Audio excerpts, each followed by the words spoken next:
best I've ever seen at self-promotion, Ger. Even today, you see the publicity surrounding his retirement, where he said he felt it was time to call it quits. You know, he's 38.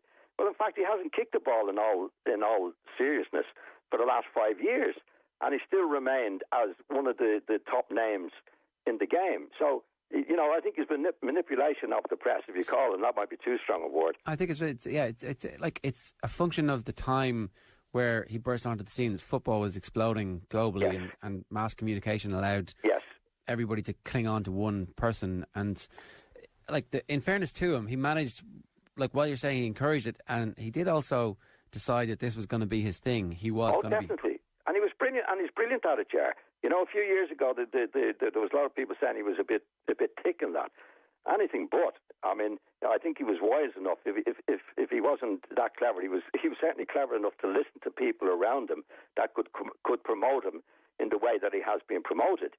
I mean, he's no doubt has finished up probably as the wealthiest footballer that ever came out of these islands, and that doesn't happen by accident. I mean, he did fall into the Spice Girl sort of company, and I think that helped in the promotion of what he was doing. But he has done it brilliantly and has remained very, very popular with fellow players, which is unusual for somebody to have the celebrity he's got. There's usually a lot of resentment and jealousy, and I think he's worked well with the players that he's worked with. But, you know, when I think back as an old-timer, Ger, to the players that went in my time or finished...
OTB AM with Gillette.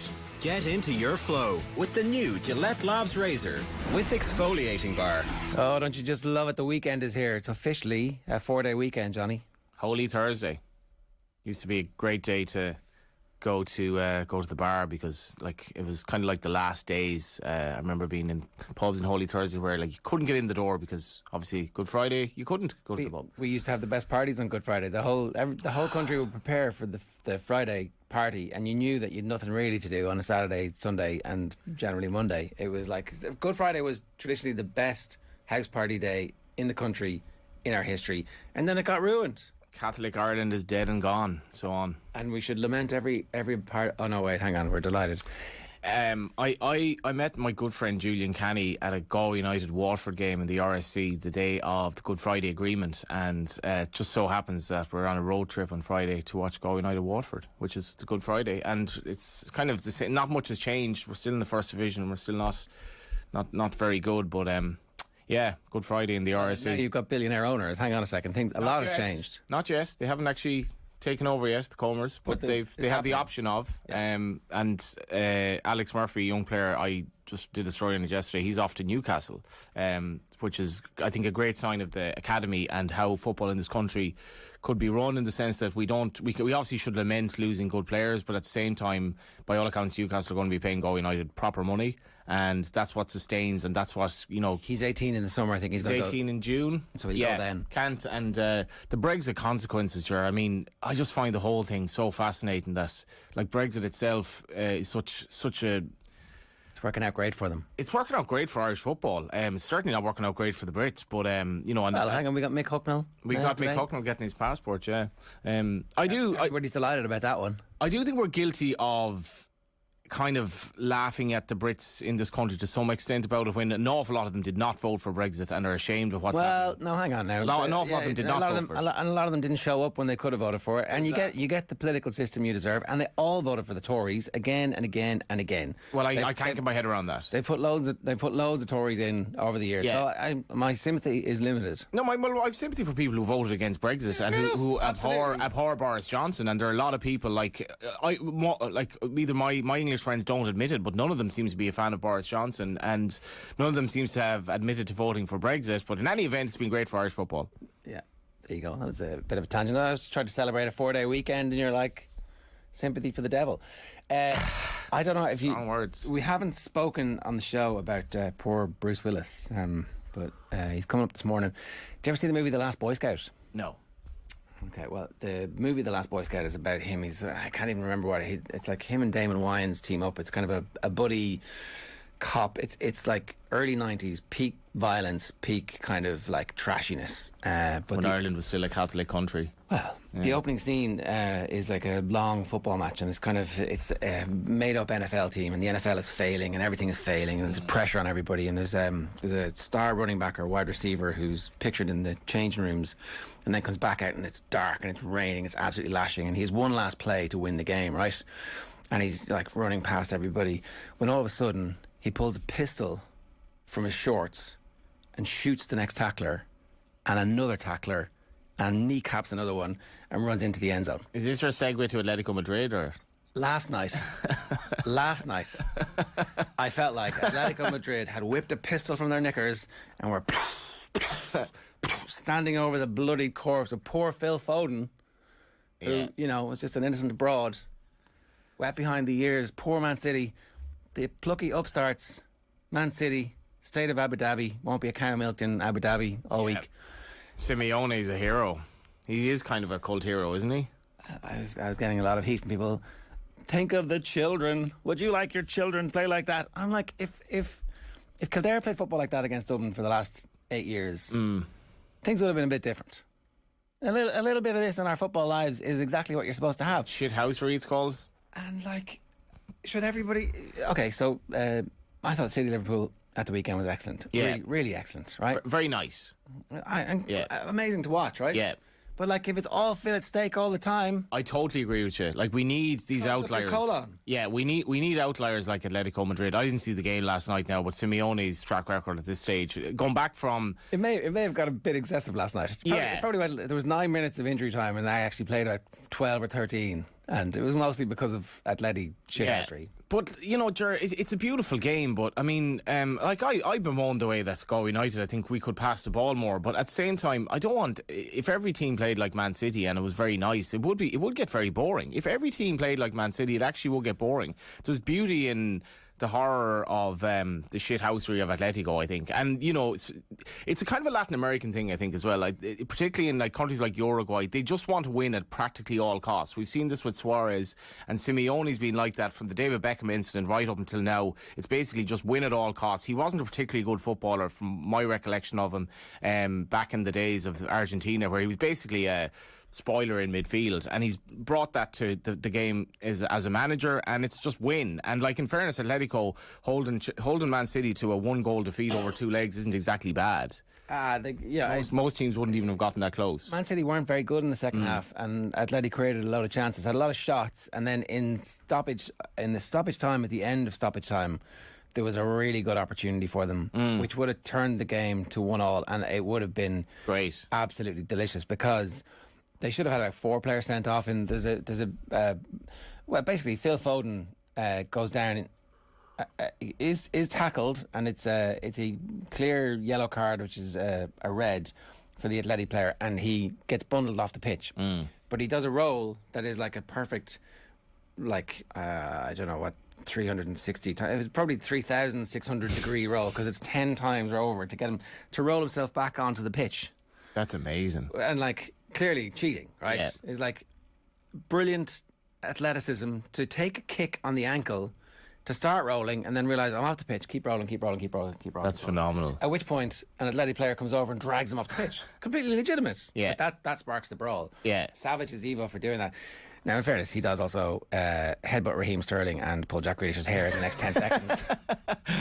So, it's not like I'm not condoning the actions of Savage at that point, but the cause of this is Phil Foden cheating at the start. Yeah. 2 rights don't make a wrong and all that. No, I wish. I mean, sorry, you're talking about your anti-Brexit friends, but my feeling towards our near neighbours was largely formed in the aftermath of the game last night, or was refreshed in the aftermath. After of the game all these years. No, sorry, it was refreshed. It wasn't formed. It was absolutely. It's copper fastened. The recency bias is the Jake Humphreys outrage. He's the at what Atleti were doing. And this is what's going on? Who are these people doing these things? How can they do these things to us? Somebody said, if you just watch him as Alan Partridge, that's the best thing to do. It's if you just go, this is just Alan Partridge at this point, because the BT Sport have been great for sport, because they have, raised the game in terms of competition. Competition's good for everybody. We all benefit from the fact that they exist.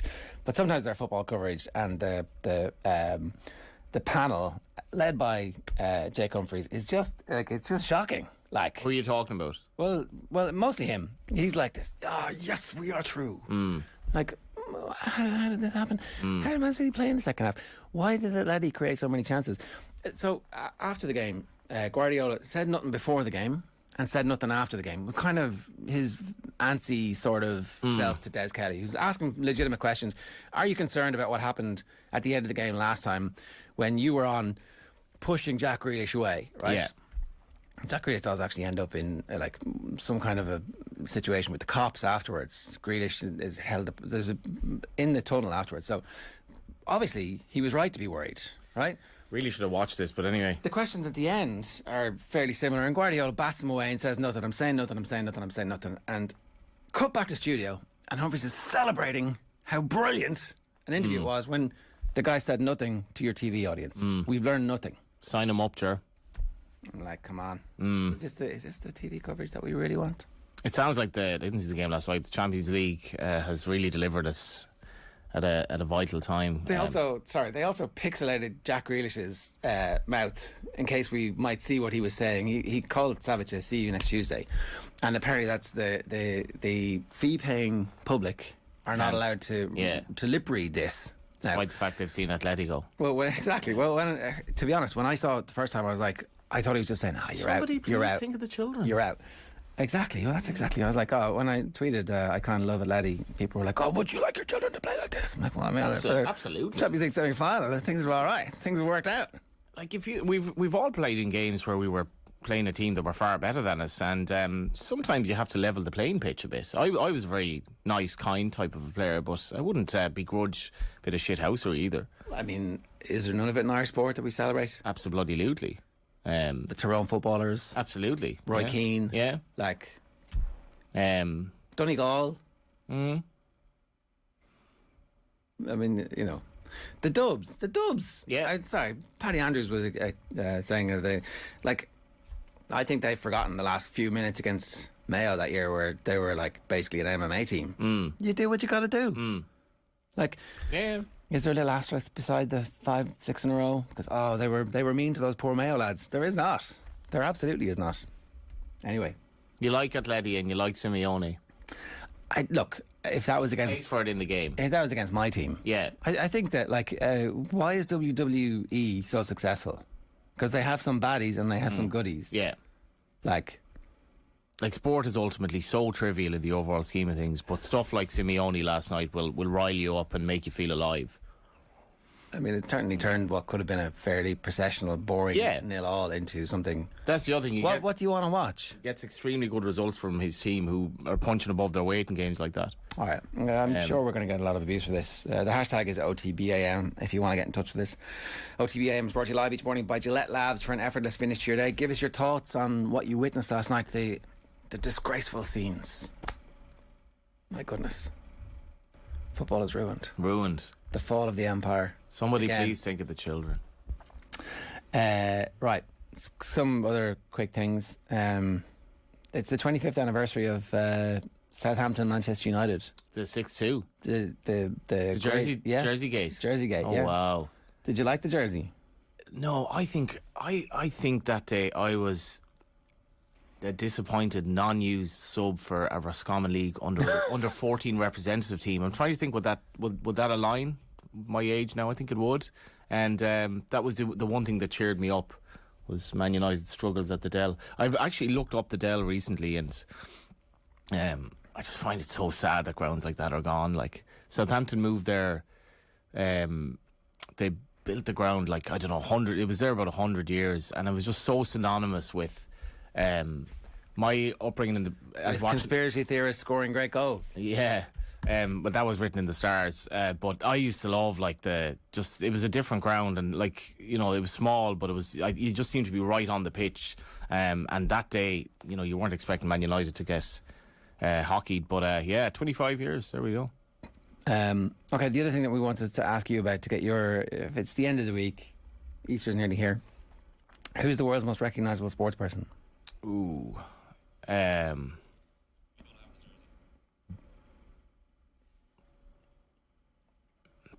Messi? Is it?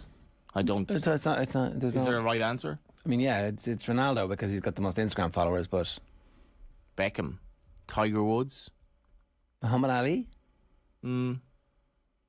What's your? Do people still know Ali? I'm not sure they do.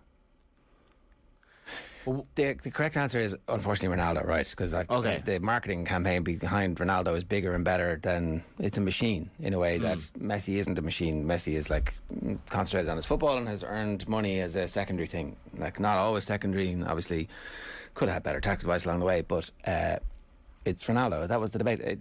Colm is insistent that it's David Beckham. Right. Son is in the news. Got married, didn't he? Well, so maybe that helps. It's like the way Conor McGregor was the world's highest paid athlete last year. He wasn't really. He sold his stake in the whiskey company. It was nothing to do with, and that's a one-off. That's not going to repeat. Whereas all the other sports people are in long-term deals. So he'll flame up for that 1 year. Maybe he is something else. Maybe there's a George Foreman grill coming. I don't know. I was on Cork Street a year or two ago, just cycling in here, and Conor McGregor just pulled up beside me in a open top car. It was a bizarre experience. When? At a traffic light. Recently? It was during lockdown, I think. You're at a traffic light and you're stopped and you look over. Oh, there's Conor McGregor. He was in good form as well. He was kind of probably because he'd made so much money. I've been told to give you the criteria. Instantly recognisable to every demographic. Yeah, I haven't put much thought into this, to be honest. So I know, that's what I'm asking. It's not like a PhD. I was probably Ronaldo then. There you go. Okay, correct answer. OTB AM is brought to you live each morning by Gillette Labs for an effortless finish to your day. Let's take a look at what's coming up between now and 10 o'clock this morning. Paul Williams is going to talk to us about the Kinahan situation. Tommy Walsh is going to join us to preview the Hurling Championship season, which starts this weekend. We've got the sports pages at 8:30, sports news at 8:40 with John Duggan. Phil Thompson to look back on a routine progression for Liverpool. A 3-3 draw with Benfica at home, which put them through 5-4. Alan Quinlan is going to join us at 9:10 to reflect on the week and to look forward to the weekend. And then we have a classic crappy quiz coming your way at 9:30 as well. I hope it's not mine. The one time I did it, I was an absolute disgrace. Like, I froze on the spot. We should get you back for that, though. That was good. It was a lack of knowledge married with like just an inability to even remember an Irish goalkeeper from the last 30 years. It was really, really poor. Yeah, I think Dean Kiley stumped you, did he? No, it was like I couldn't even remember like David Ford, and we actually had Dean Kiley on the show around the time. Great lad. David Ford from Galway as well. Yeah. There you go. Great, yeah, and he's involved in the Irish setup now, I think, in some sort of mindfulness thing. Your Easter plans are to go to a match? Yeah, I'm debating going to War on Drugs tonight. So that would be like the start of the weekend. But then, like, if you go to a gig, will you be tired tomorrow to go to a First Division game in Waterford? Saturday, I'm in here. Saturday night, my cousins are back from the States, so I'm trying to think of somewhere in town that would seat 6 people at a table. And Sunday, we'll rise again and all that. In theory. Might get a cycle in as well. What are your plans? I just cycle to Waterford. Slightly, yeah. That sounds mad, but like as a cyclist, that's actually not like it's not that big of a thing. But I'm a bit behind in fitness at the moment. I'd like to hail my Clane Wheelers teammates who are off to Mallorca for the 312 in a week or two, and they're in great shape.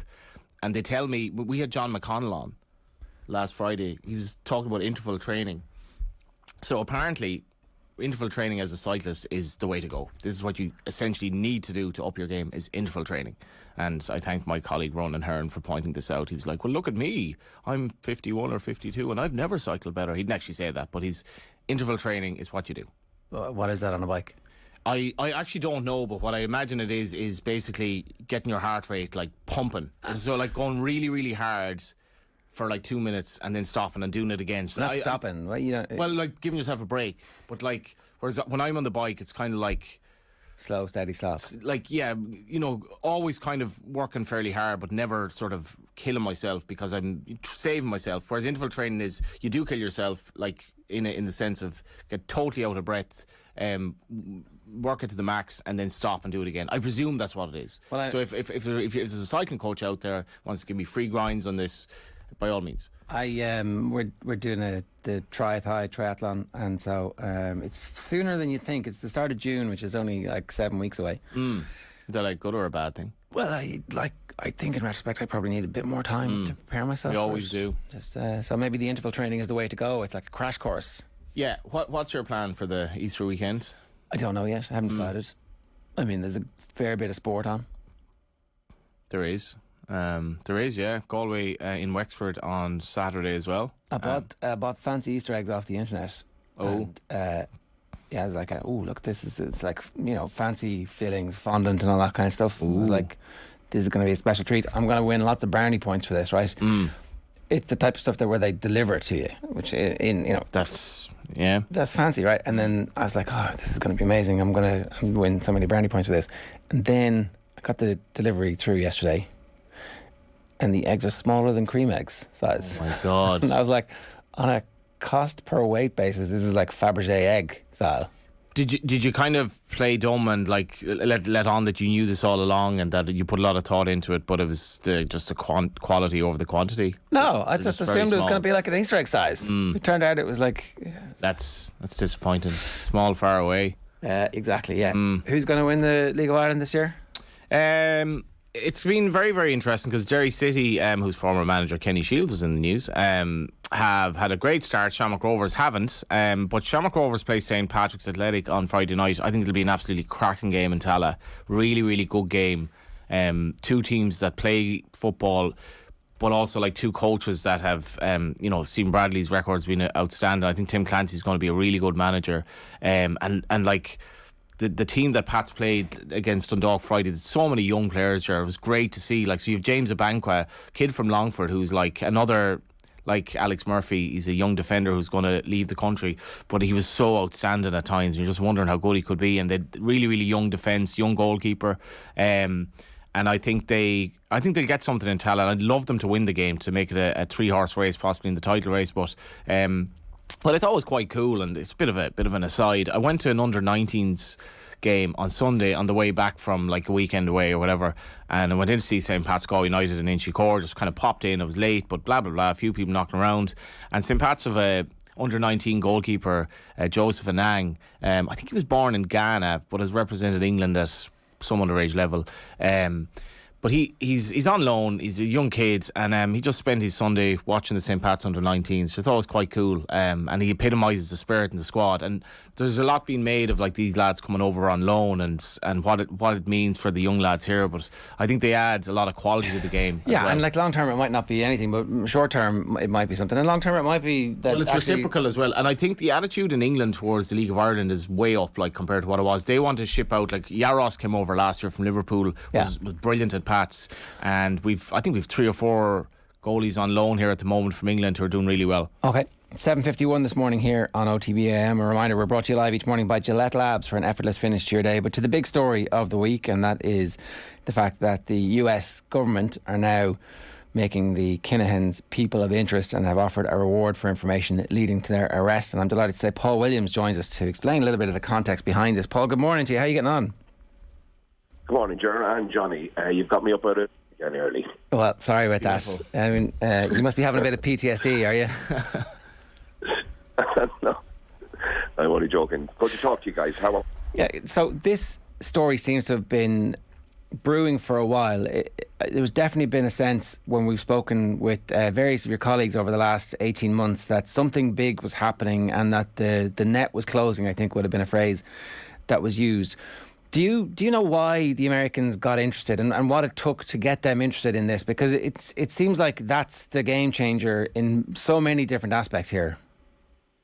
I think because the fact that the Irish were collating, British were collating, and the Dutch and the Spanish and other enforcement agencies were collating so much intelligence and information on these guys and realising how big they were getting, that eventually they just couldn't ignore it anymore, because you have to remember that some of the huge players from around the world, these guys, like the fact that Kinahan been put in the top 5, I think I wrote a piece about it the other day in the Indo saying, this guy always wanted to dominate the sport of boxing and get to beat the top tier in the world. Well, he certainly made a name for himself to become the top tier in organised crime in the world. So he was dealing with and negotiating with and working with some of the biggest organised crime groups in the world. So inevitably, he had to come to the attention of the Americans. Americans had a big interest in him. They've had an interest in him for the past number of years, at least, because they're talking. DEA have had an interest in him, and they had already said that they were going to block them when they come into the country. They were watching them very, very closely. So there was no way, for example,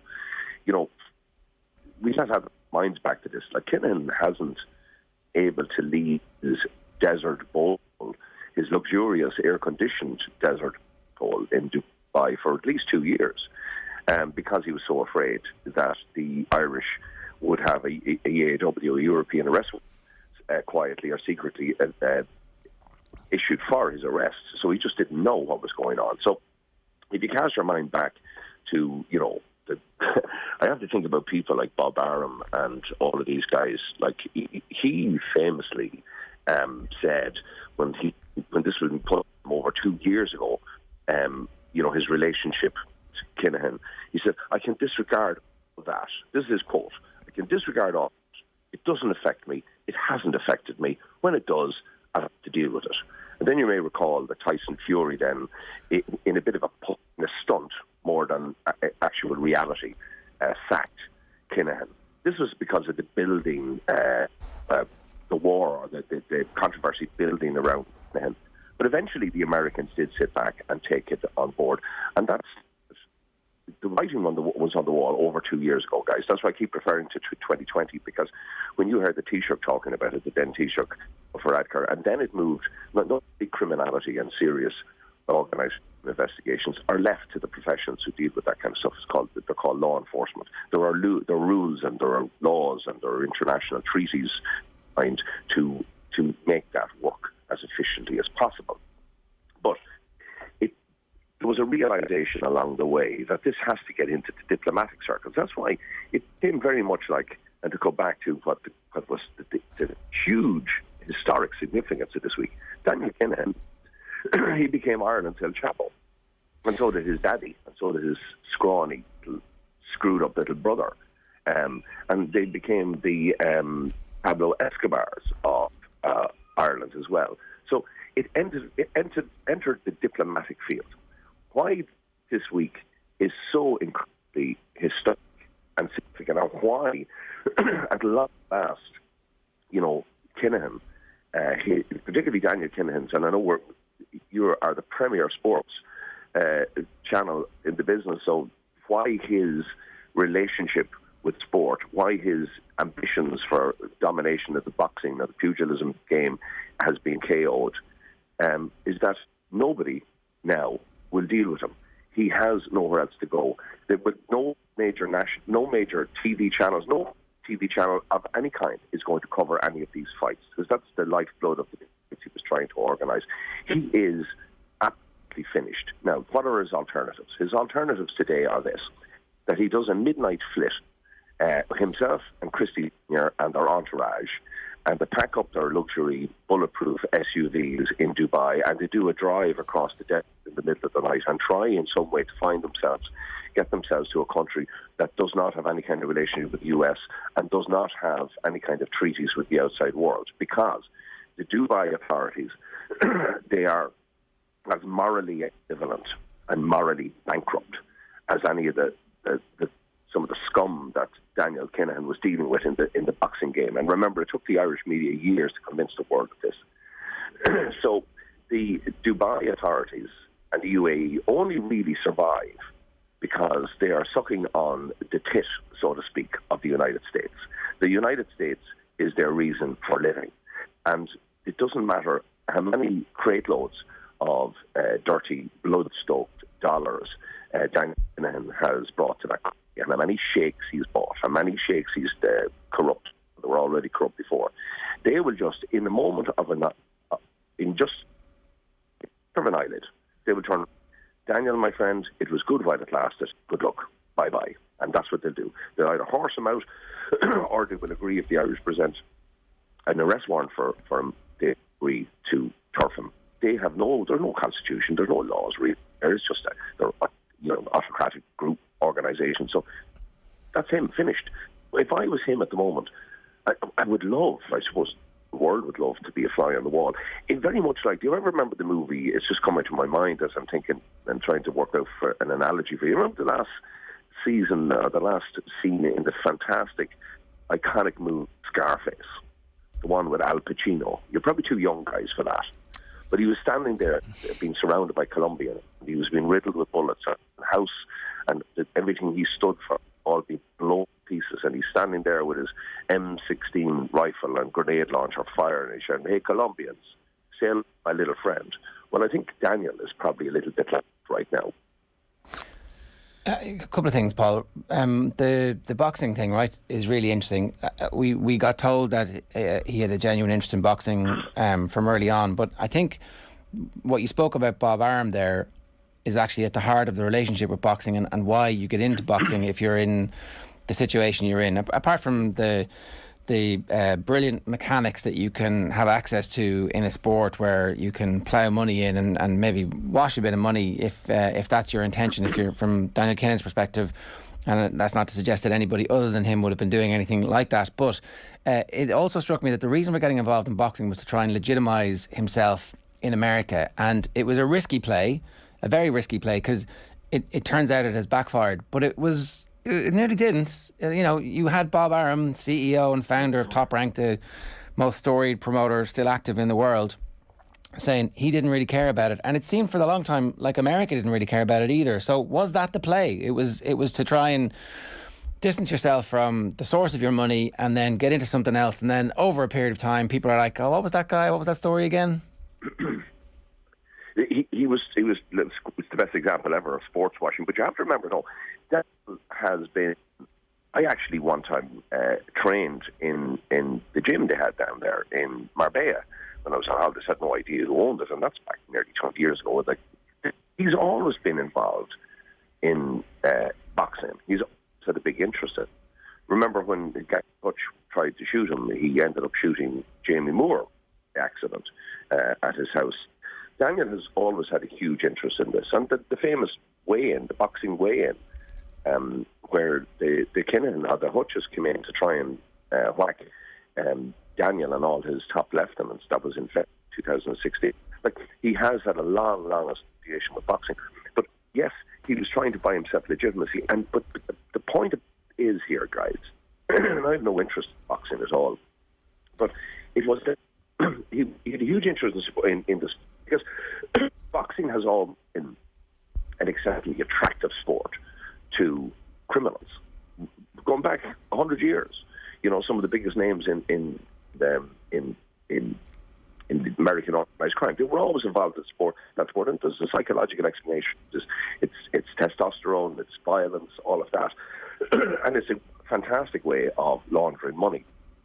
So it also illustrates as well, it's something that Barry McGuigan said, if you remember that famous program he did on Panorama, with Panorama on the Kinahans about a year ago, more than a year ago. He talked about, he was the only person who could spoke out. Barry McGuigan, fair play to him. He actually spoke out and he said what had to be said. These are a bunch of corrupt, murderous bastards. And the whole sport, he basically said, was corrupt. And it is a morally ambivalent and morally bankrupt sport. Because, and I remember this at the time, guys, going back to 2016, it was a cop friend of mine said to me, he was one of many cops who was coaching young boxing clubs. Boxing clubs, no more than GA, so rugby clubs, are a way, and sport is the way we help develop our kids in a healthy environment. And he said to me, you have no idea just how toxic these bastards are. You have no idea just how much they have poisoned this sport, and what he found himself doing.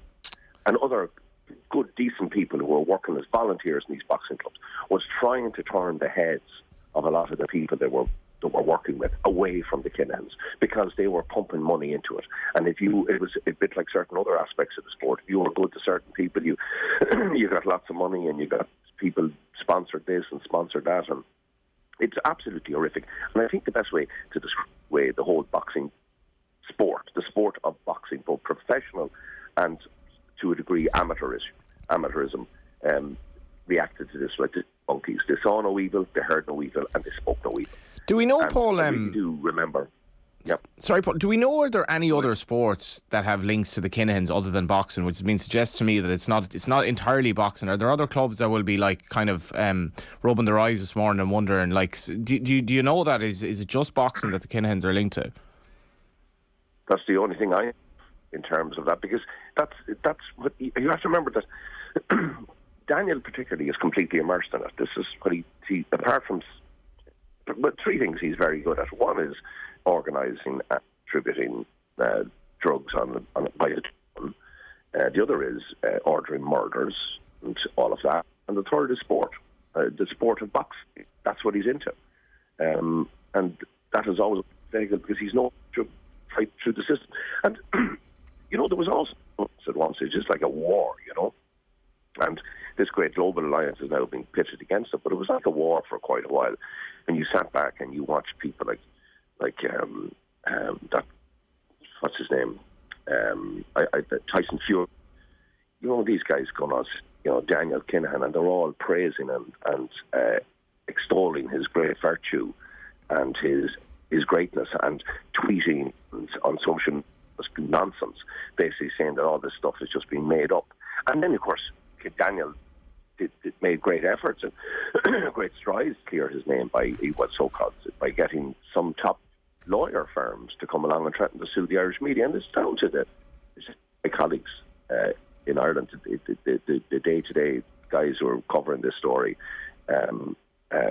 for what they did to keep this alive and keep this story in the public mind, because people were ignoring it. But all the time behind the scenes, there's the diplomatic and there was the police moves being made, and then eventually it all came together in a perfect storm, and we saw it being announced in the City Hall, which is an extraordinary piece of symbolism, because this was of their birth. Christy Senior, Christy Junior, and Daniel. And this is the city that they terrorised. And it was spectacular to see that the most powerful nation in the world, and somebody speaking on behalf of the most powerful person in the world, the President of the United States, was saying, you know what, Daniel, you can run, but you can't hide. Well, that's what's happened. I do wonder, is Biden being involved in the close link that Biden has with Ireland, was that all important in just getting to the point where it was like, okay, we're ready to row in fully behind this whole thing? One last question, and answer this as fast or as long as you want, but how did they actually get so big? What's the bit that takes them from being important in the streets of Dublin to the bit where they're actually on the radar for multiple police forces at the same time? Well, Christy Senior was a classic, what we call in criminology, an innovator or an entrepreneur. He was an exceptionally intelligent guy, exceptionally ambitious, clever, conniving. He was a glorified con man, basically, as well. Could speak several languages. He went to Holland in the 90s. It really starts in the 90s. Like, I started writing about this guy in the 90s. I've written a couple of books where he's featured very heavily, himself and John Cunningham, for example, who was another major organised crime figure. They got together in the late 90s. I'll tell you when they got together. They got together around 96, when John Cunningham did a runner from Ireland, and John Gilligan helped through the country. And John Gilligan put him with Kinahan. And from there on, they went into business. Kinahan comes back here to Ireland. He's caught for an outstanding fraud charge. He's put in prison, and that's when we see, for the very first time, this guy, Daniel Kinahan. Daniel started coming to see the father in 98, 99, to Portlaoise Prison. And Christy Senior actually was doing a degree at the time, and he stayed in prison until he finished his open university degree, as you do. It was in environmental health, if I correctly recall. And while he was inside, John Cunningham started building a huge business. And there was a humongous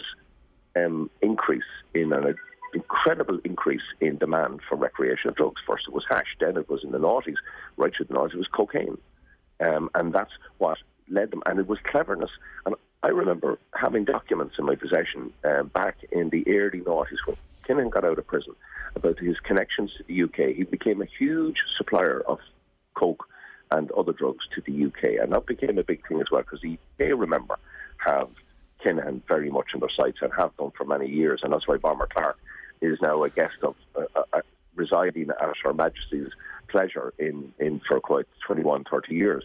So ultimately, over time, they just built and built and built.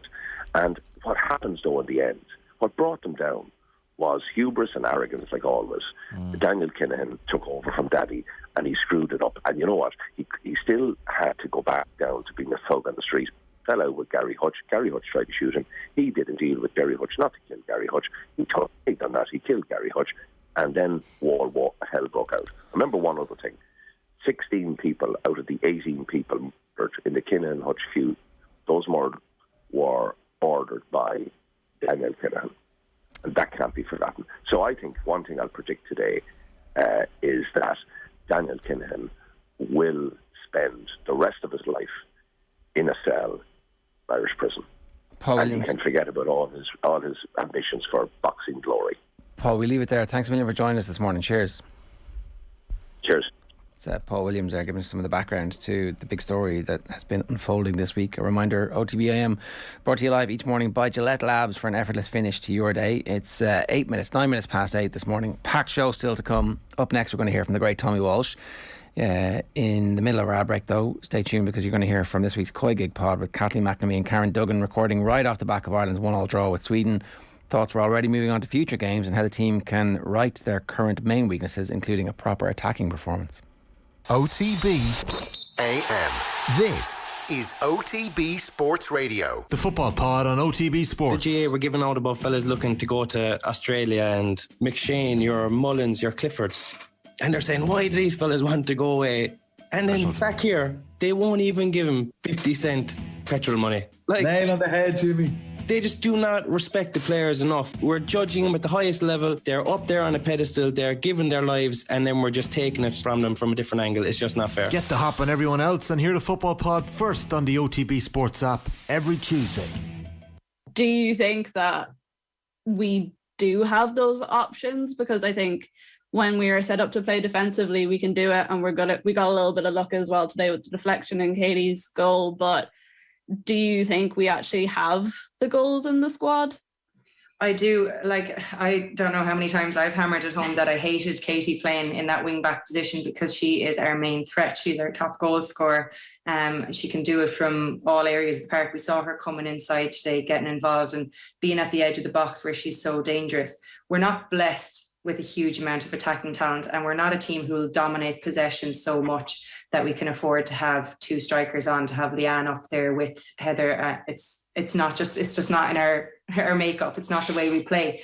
So when we do have possession in those higher places up the pitch, we need to have the likes of Katie on the ball. We need Denise up there creating as well. So they need the freedom to do that. So we have plenty of defenders who can absolutely do a job back there in a back five, but let's release the girls who need to be released. The goals came in Finland from high pressure from Katie and Denise linking up with Heather.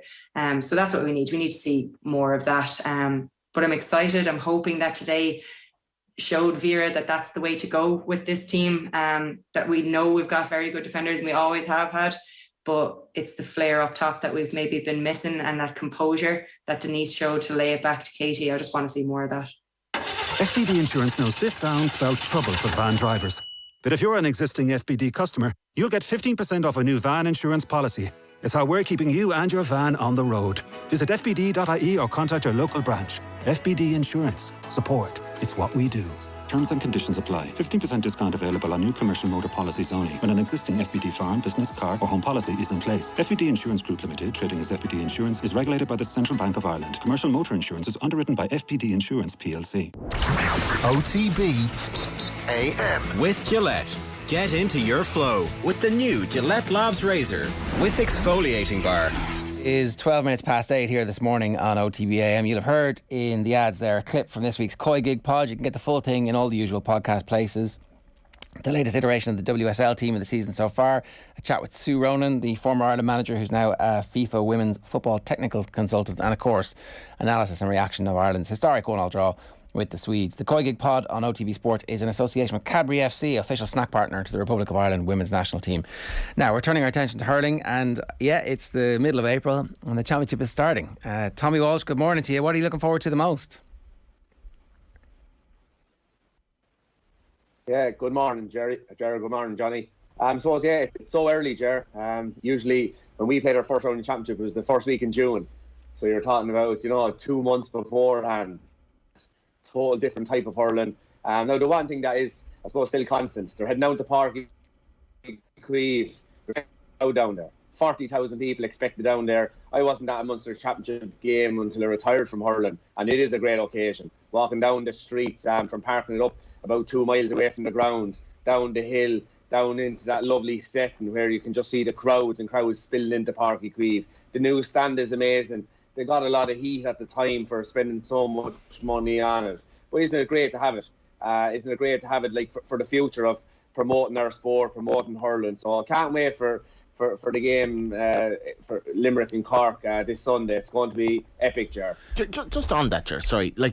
They got heat about Páirc Uí Chaoimh. The facilities in this country in general are so far behind.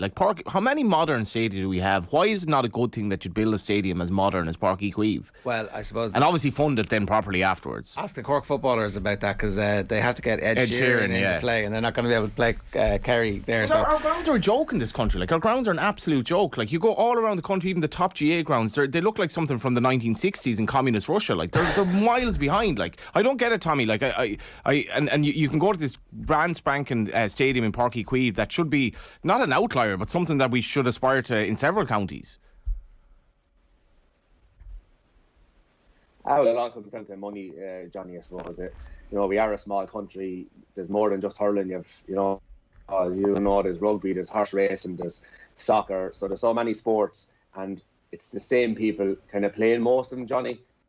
So I think that's the reason. But I think there is a lot of good work. If you look at the club grounds around the country, Johnny, I think the facilities, and it's all to do with being practical. The facilities around the country now for practical use, I think, are amazing. There's AstroTurf pitches going in at the moment, so this isn't something that will be used once a week or once a month or once once every couple of months. These are grounds that will be used for people to get out of their houses every day of the week. So yeah, there might be these huge stadiums, but I think practically there's magical, magnificent pitches, facilities, all to do with the GA around the country, and it's leading to, there's walkways. There's a walkway in Tullerone that was probably ahead of their time, because people that time were walking the road still. Why would you spend so much money, kind of a boring walkway around your GA facility? Now it's being used by everyone, from young people to old. So I take your point, but I think money is probably the big thing there, Johnny. No, I think you're dead right. Let's get on to the hurling itself then. So what's the truth about both Cork and Limerick? There are big questions that we don't know the answers to about both teams at the moment. Let's start with Cork. We had Pat Horgan on the show a couple of weeks ago, maybe just even last week at this stage, and he was relatively happy, it seemed, with where things were. Not that they'd forgotten about the All-Ireland final or indeed the league final. It was like, this is a journey we're on and we need to be ready when the championship comes, and that wasn't championship. Championship starts next week. So they took lots of positives from the league campaign. What did you take from it?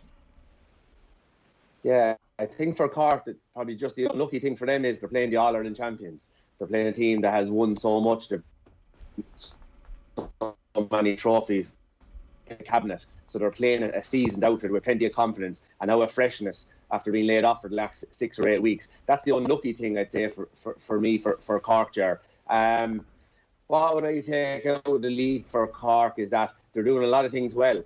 They're fast, they're well able to play with the ball. If they can just sort out the conceding of goals and even scores. So now this has been probably what they have needed to tighten up on for a long time. That's brilliant going forward, is that when they don't have the ball, they need to get into tackles. And I did see a big improvement in that in the early parts of the league.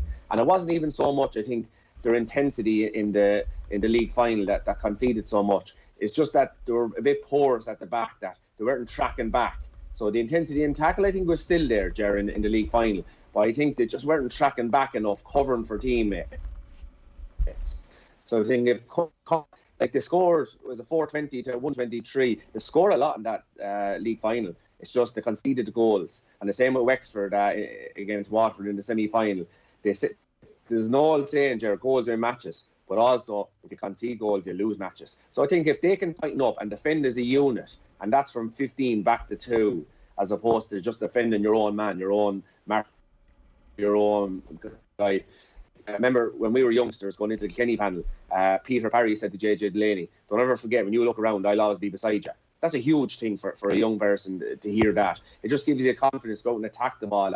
Listen, if my man does get the ball, my teammate, that centre back, and Peter Barry would have been a much respected figure at the time, I'll be there for you. So if they can take on that kind of an attitude, that if you're a midfielder, you can track back, and although you'll stop a goal at that particular time, when the player runs out, you might be there to just cover off a ball going into a wing forward that's after making a run. It mightn't be picked up in the Sunday game, it mightn't be picked up on any podcasts, any media Monday morning, but that you saved a goal opportunity, and that's if they can. We're just having some trouble. We're just having some trouble with your line there, Tommy. We're gonna pull that line and ring you back and try and fix it. It's 19 minutes past 8, and we're previewing the start of the Hurling Championship, which is, as Tommy said, this weekend, a couple of months earlier than usual. It's mad, isn't it? Yeah, I had to be reminded. As we were saying, going to the game Waterford, and my mates were like, "Why don't you stop in Wexford on the way back?" It's a strange one, yeah, but it'll be great to see Porky Queeve heaving, because as you mentioned, they do need sport in the ground. That's just going to be an amazing atmosphere at that game, I think. Patrick Campbell says, Good Friday is in the amber, it's just a grand Friday. Yeah. It's day off for most people though. That kicks it into the good. It's strange though, as a journalist, all the bank holidays never meant anything to me. I was always kind of working anyway, and I had to be reminded constantly that it was actually Easter weekend at all, because every day is the same really when you're a sporting journalist.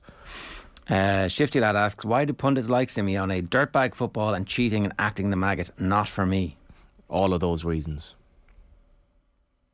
That's why we like him. It's just, sometimes I mean, if I were playing against him, obviously I'd want to kick him as well. I do also like the fact that Atletico Madrid are carved and built in the shadow of Franco's Real Madrid. Absolutely. It's Royal Madrid. It's like, we are the kings. We take everything, we own everything, and when we run into trouble, we do sweetheart deals with the government to get us out of all of our debts. And all the time, Atletico Madrid have been the team of the Madridistas, the actual people who live in Madrid. And I've been to a game there. It's a cracking atmosphere. It's a great vibe on the ground. And I've no doubt it'd be better than the Bernabeu to watch a game. All right, we do have we've reconnected with Tommy this morning. Tommy, we were talking there about the defensive structure that Cork maybe structure is the wrong word, application that they need for this game against Limerick. Can you turn that around when you've just been humiliated the way they were in the league final in the space of 2 weeks against a team as good as Limerick? Yeah, I think so. I think because it's a small thing. They don't have to go around changing around their team a whole lot. They don't have to change around game plans a whole lot. It's basically just getting into your defenders and midfielders, the psyche that you have to defend as well as attack. And, a diving block, a diving hook, that's what could win you All-Ireland. We've seen Paddy Maher doing it for Tipperary. We've seen other players, JJ Delaney doing it for Kilkenny. We've seen Tyrone doing it in All-Ireland final. Diving blocks, diving hooks, these type of things, tracking back, that's what can win you All-Irelands. That's what can win you Munster Championships. And I think it's a small thing, but a major thing. We had Garrod Hegarty on during the week as well, and he was not at all concerned about the league form. We were talking about last year's league form when they were kind of not a million miles away from this year's league form. They won a couple of games last year, all right, in fairness, but it was different. There was, I don't even remember if there was any crowds. There were some crowds, but there wasn't the full crowds. And they were narky last year in the league as well. They were narky this year in the league. He said the narkiness was because you're just a little bit behind where you feel like you need to be, but we will be ready come championship. And we just have to trust that they will be ready, because they've shown us 3 out of the last 4 years that they get ready for the right time of the year. Yeah, they do, and they probably get ready all the time. It's just that they went back so late this year. Maybe their fitness and their a ball to hand, which is such an important part of their game plan, wasn't up to speed. But I think mentally they're probably always up for every game. So that's what lends it to that they don't just switch on, switch off during championship games, Ger. I think this league is after really playing into Limerick's hands. John Kiley, I'd say, was rubbing his hands while all the attention was focused on the negative aspects of their play, of their, preparation in the league. I say he himself and Kinnerk, I'd say, were rubbing their hands with Lee, because championship is what it really is all about. They have the titles in the bag. They're not a team that's just trying to, win, get the psyche of getting over the line, which maybe Waterford and Cork needed to do. This Limerick team has done it. So it's all about preparing for championship for them. They take the Munster Championship really, really seriously. They're going for 4 in a row this year. They're going for, a 3 in a row of All-Irelands. So, it's like if you were in the Limerick dressing room, I could just imagine it. All that you've won, and the whole country talking about how you play on the edge, how Waterford are now the team to beat. It must be just, I'd say, the freshness. I'd say there's not a sense of complacency in that dressing room. I think the whole country is after feeding into that and helping Limerick. There must be a lot of challenges there as well, because obviously, when you raise the bar like Kilkenny did, other counties basically try to emulate you or better you, and Limerick, like a horse trained for Cheltenham, you can't just keep producing a team year in year out who are ready for the league and ready for the championship at the same time. So does it get harder with every year to because hurling obviously evolves quite quickly as a game as well? Does it get harder for them to say, well, we want to go again this year, do we tweak something? Yeah, I think, Johnny, it would if they had a decent league campaign. But maybe this is the way it was planned from John, from Kinnerk, that listen, let's just ease ourselves back into the league. Next minute, a few defeats come around. Next minute, the whole country is on their back. They're building up Cork, they're building up Waterford. Nobody's even talking about Limerick. Even coming into this weekend, everyone's wondering, where are Limerick? No one has a clue. We haven't seen them for 6 weeks. They're off in Portugal in a training camp. And I was listening to that interview with Garrod Hegarty, Jared, yourself. Mentally, they they're very well prepared. They're in a great position, and I think Caroline Curran has a very important part to play in that group. She keeps them all level-headed, and I think it's just going to be massive. And I can't wait to see. I can't wait to see. We talk about Limerick playing the edge. They're going to play in the edge on Saturday night, and I can't wait to see it. He did us the day after he'd done the written lads, and on the morning before we actually spoke to Grode Hegarty, he spoke about his team being compared with your team and how it didn't feel right just yet, that they didn't have enough All-Irelands to be able to get to that point. But he kind of dodged my question about whether or not history was important to them. But it clearly is. It definitely is a motivation that they have an opportunity here to be an all-time great team and to get close to you guys and to hoover up All-Irelands the way you did. Do you sense similarities between your group and this group? Just even when you were talking there about the whole country is saying they play on the edge, I was like, it reminds me of something there, Tommy. There's something there in your own history about that. Yeah, no, I think they're very much the same, really, to be honest. Like, everything that you hear coming out of their camp is everything that would have went on in our camp. Like, if a lad sneezed at you across the room, you'd nearly take it as a slight, and you'd use that as a, try and prove them wrong. So you just use everything. I think the more you win, the more you have to use. And when you're champions, you're up there to be, they're throwing darts at them, like, and that's just feeding into their, like, if everyone told Limerick they're a great team and they've nothing to prove to anyone, where do they go from then? Then I'd say, I'd agree with Johnny, it's hard to get up for every game. You have the whole country, like, giving out about this guy playing on the edge, that guy playing on the edge. Like, they're not going to be listening to it, but they will hear it. So, while they won't maybe acknowledge it publicly, I'm sure deep down, even if they don't acknowledge it in their own team setting, they will want to prove people wrong. And Gerard Hegarty will love nothing better than to prove people wrong next Saturday night. Despite all what Tommy says, there's still basically odds on or even money to win the All-Ireland. So the bookmakers are saying it's quite straightforward. It's 50-50. Limerick win the All-Ireland or someone else wins it. So which side are you on, Tommy?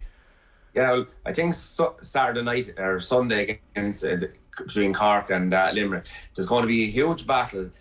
I look at the four guys: Kyle Hayes, who was supposed to be doubtful with injury, and then the half Hurling, Gerard Hegarty, Cian Lynch and Tom Morrissey. They're the four pillars of this Limerick team. They're brilliant players all over the field, but they're the pillars. Take down 1-2 of them pillars and you can get at this Limerick team. Cian Lynch is supposed to be carrying a nickel or two. I'm looking at Cork, like, how are they going to come up against them? They'll probably put maybe a ball player on Kyle Hayes, or someone maybe just keep him out on the sideline. If you notice Kyle Hayes where he attacks the team, he doesn't move a whole lot from where he lines out on number 7 left wing back. He goes up and down that line. So I would see someone just standing out on that line beside him, just tracking his runs, or maybe taking him on, going down that sideline. You won't be going left across the field into the full forward line. You're just staying in that side of the field if Kyle Hayes is playing and keeping him out of the game. That's one way that Cork can beat Limerick this weekend. The other way is, I think they'll put Millerick back centre back on Cian Lynch and get him to follow him. There were 2 powers in the All-Ireland final. There were 2 powers in the league final. So I think they'll put Millerick back centre back. He'll follow. He's a great man, Mark. He's as tough as nails. And I think then, Mark Coleman just hover around the centre and clean up balls. So I think that's where they will try and attack Limerick. I think Limerick are the favourites for the All-Ireland, in my view. They deservedly are. I think they will win it. But there'll be a lot to... Cork will have a lot to say about this weekend. The point you make as well about we're all talking up Waterford, and we all kind of want Waterford to reach a level where they're going to be able to go toe to toe with Limerick. Part of that is because we want to see Limerick pushed to the absolute pin of their collar to see how great they can be and see where they can take that, because that didn't happen in last year's All-Ireland final. But I think the other thing about Waterford is that, like, they have been building, and their age profile is really excellent, and they now have strength in depth, and it's different strength in depth from their perspective than we've seen in recent years. So they should believe they're legitimate All-Ireland contenders. Whatever journey they're on, there's a strong case to be made that this is a year where they could peak and legitimately go toe to toe. Yeah, and Ger, it's amazing how small things can change things. Like this, Watford have not won a game since the Munster Championship has went to a round robin series. They have not won a game. I think they've only got 1 point, and that was off Tipperary. Remember the time of the Austin Gleeson goal?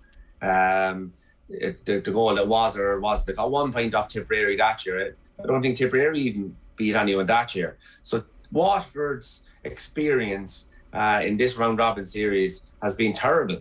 So they have a lot to prove this weekend when they take on Tipperary. And another interesting point from the league, Ger, is that Tipperary were beaten by Dublin. I think it was 2-16 to 21 points. They were beaten by a point down in Semple Stadium. If Tipperary had to beaten Dublin that day, which normally you would expect Tipperary to beat down their home patch, Waterford were out of the league. Would have been Kilkenny and Tipperary would have went through on 8 points. And we wouldn't probably be talking about Waterford. Like Waterford drew at Antrim. Tipperary beat Antrim 7-29 to maybe 18 or 19 points. So this weekend, I think, is the most important game for Waterford in the last 2 or 3 years, bar the All-Ireland final, obviously. But this is the one, if they can win this, like the old saying there is 2 small Latin Hebrew, good starts half the battle. This is key for Waterford. If Waterford don't win Saturday against Tipperary, and this is a Tipperary team that hasn't been doing as badly as people expected, albeit they're missing Callanan and Bubbles is out, Paddy Marr's retired, Brendan Marr's retired. They still have a serious outfit. Down in Melch Park in a tight field, anything can happen. Tipperary have the added hunger. I heard you talking the other day, but hunger, in my view, is a massive thing, huge thing. And I think they'll have a massive hunger, albeit only a part of a game plan, but albeit, I think, a very significant one. And I think the mentality of Tipperary, there's no pressure on them. All the talk is on Waterford. I think will be huge going into this weekend. And, if there's any upset, I'd say, of this weekend, it could be Tipperary versus Waterford. Right, okay, because, we've been certainly talking about Liam Cahill as one of the best managers in the country. And it sounds like you're talking about a potential ambush here where we expect Waterford to win at home against a Tipperary team who are weakened, but I suppose the Munster Championship is littered with, and Tipperary being underdogs against Waterford is kind of ridiculous when you think about it in a historical context as well. Yeah, absolutely. And I heard the Brian Cody say before an interview, Tipperary don't go away, and they don't. Their traditions, they're a big hurling county. They'll stay producing hurlers. They won 2 under-21s, and we just haven't seen them transition to this senior team. So listen, it's going to be interesting this weekend. Just gone sideways there, Tommy. Yeah. Did that plenty when he was playing as well. It's the Tipperary lads getting in saying, don't be giving the game away that we're back. I definitely want to ask him what he makes of Leinster and how far off Galway are in particular, I suppose. Just about to move on to that. It's 4:30 on Saturday afternoon. Yeah. Potentially the game of the weekend. Yeah. Obviously the Munster Hurling Championship. It's heresy to say that anything is ever as good as the Munster Hurling Championship. But Tommy, Wexford and Galway on Saturday afternoon. Johnny particularly interested in this one. This has the potential to be the game of the weekend. And you're talking about the biggest game for Waterford. If Wexford get off to a bad start, that championship could be blown for them. If Galway get off to a bad start, that championship could be blown for them. Yeah, 100%. This is a big one. The way I look at this Wexford versus Galway game, Ger, it's the new managers. It's basically 2 new managers in their first year. And the way I look at it, it's new systems versus new players. And post-Joe Canning for Galway as well, Tommy. It's like the start of a new era almost. It is, the huge amount of players over the age of 30 in last year's campaign, Johnny. But this year, they're after trying now a huge number of players in the league. And can them players step up along with the Gerard McInerney's and the Dahi Burks? That will be the question for Henry Shefflin. Will they answer it this weekend when the heat comes on? Usually when you're bringing in new players like that, it takes a couple of years along with a new manager to see who you can trust, see who we can play in certain positions. So I think for these new players, they had a good league. In fairness, Tom Monaghan is starting to make regular appearances. When they played in the league, Wexford beaten 2-15, I think, to 15 points, but Conor Whelan is missing that way for Galway. So it's going to be a huge weekend for Henry Shefflin and all them new players. You have Glennon, you have Hastings. So they had fantastic league campaigns, but can they produce it now in the championship will be the key. For Darren, his Wexford team, Johnny, I think there's a huge change from the system they played last year to this year. We've seen them having, they won all their games in their regular games in the league, but suddenly then they concede 5 goals in the semi-finals against Waterford. I think that's because the defenders weren't used to defending possibly one-on-one. They were used to defending maybe in groups. so that you only had to break down the ball for the sweeper. You have 2 sweepers, 3 sweepers. Now they're mostly one-on-one. Now the joy for their forwards then is suddenly they're one-on-one with their players. So that's why you're seeing Rory O'Connor having a fantastic league campaign. He's really after, growing up this year. So I think if they can concede, like Cork, if they can stop conceding goals, they have a huge chance against Galway this weekend. It'll be a fair old atmosphere as well. Yeah, it should be great. Give us your predictions then for the weekend. Wexford against Galway. Wexford. Just last question on Galway, right? The player turnover, it's either a brilliant idea if it works, or it's too much too soon if it doesn't. And the truth is obviously always in the middle somewhere. Are you surprised that they have tried so many so quickly, or is that exactly what Galway really needed? No, I think it's what Galway needed for the long-term future, especially. And even now, all the great players were probably growing all together. You go to look at Alex Ferguson when he's over Manchester United. They're always looking a year or 2 or 3 years down the line. Brian Cody was the same with Kilkenny. So albeit, listen, the 15 best players could be the 15 oldest players, but if you want to look to the future, well, then you have to start feeding in the young players, because they'll only learn from playing with the more experienced players. So I think it is the right decision. He hasn't landed any bombshells. He hasn't dropped the fella that everyone is kind of saying, why is this person dropped? He should be on the team.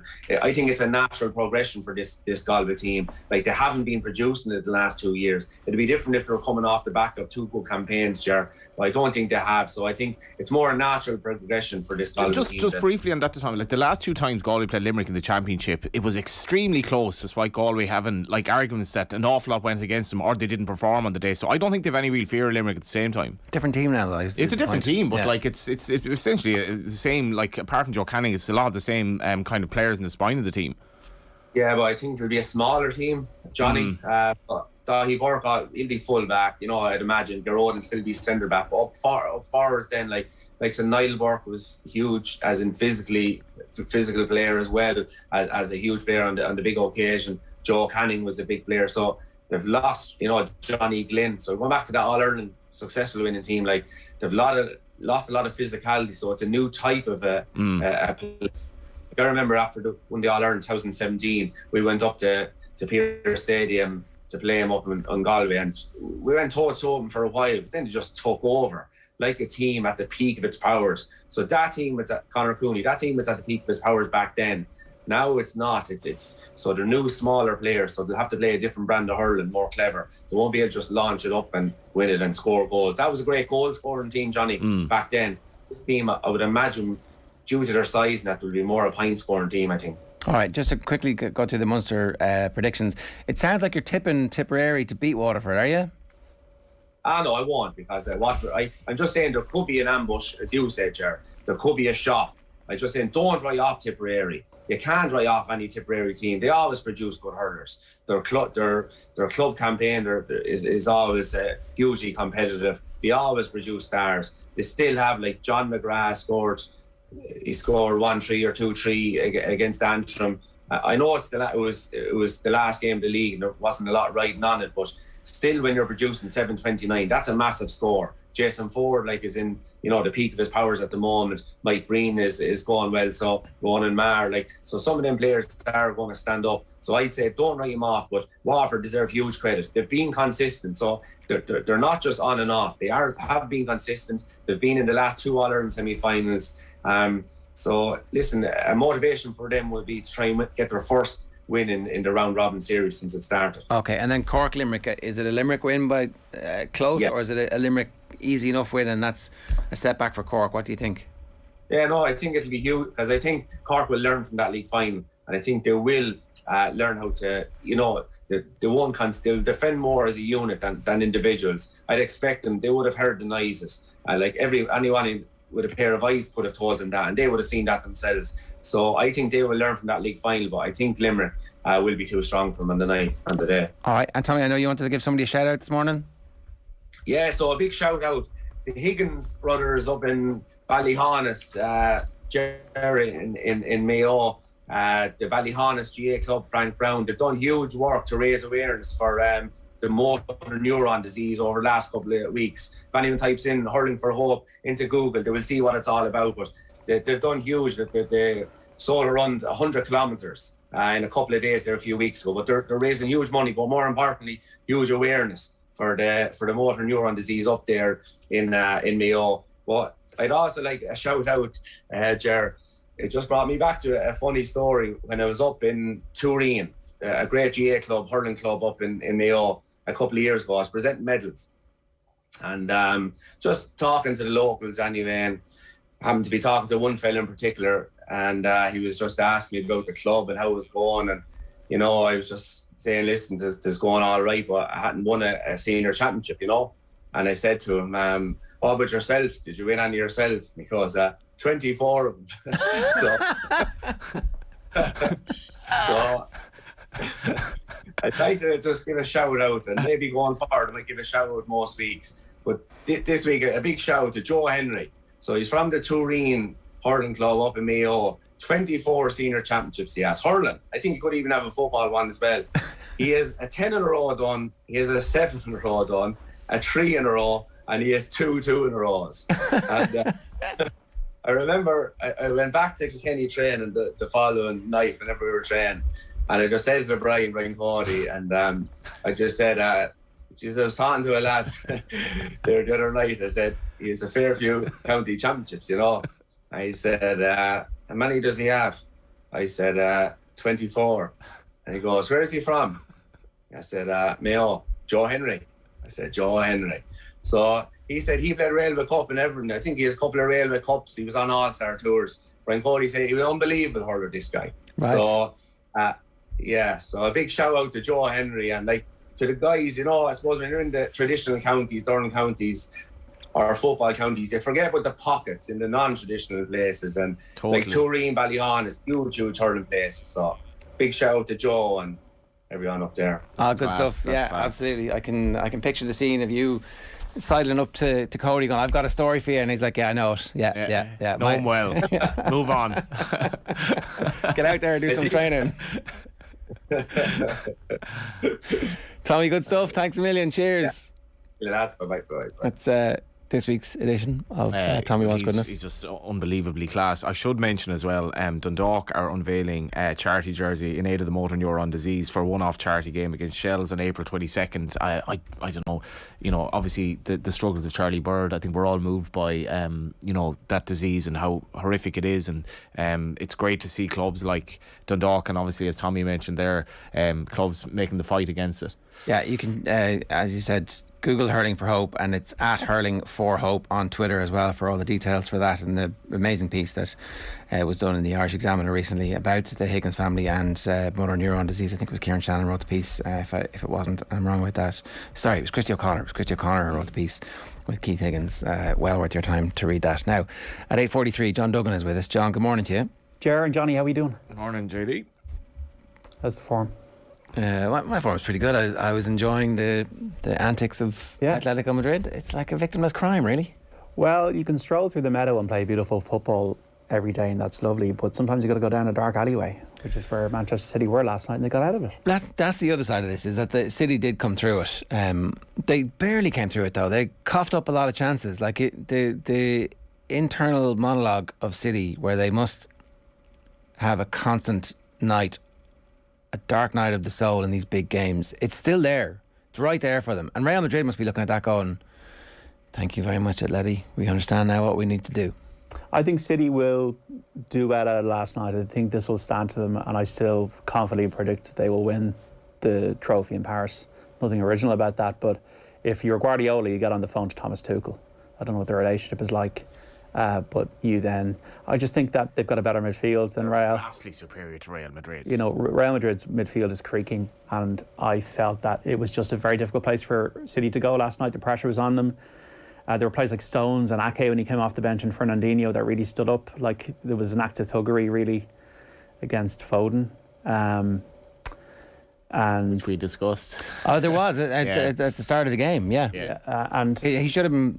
Two things should have happened. I think there should have been at least a bit of booking for that. He got away with it, and I thought Phil Foden banged his head off the ground. I thought like Phil Foden's head banged off the ground when he came down. Yeah. Like they patched him up Terry Butcher style. You're kind of thinking, is there no one here, whatever, like having a look there and just checking to see? Football still has issues with that. Remember back to the Euros, was it? And Benjamin Pavard from France still has issues around concussion. I just think City, this will stand to them, and I do feel it just depends on De Bruyne. Like, how bad is the injury?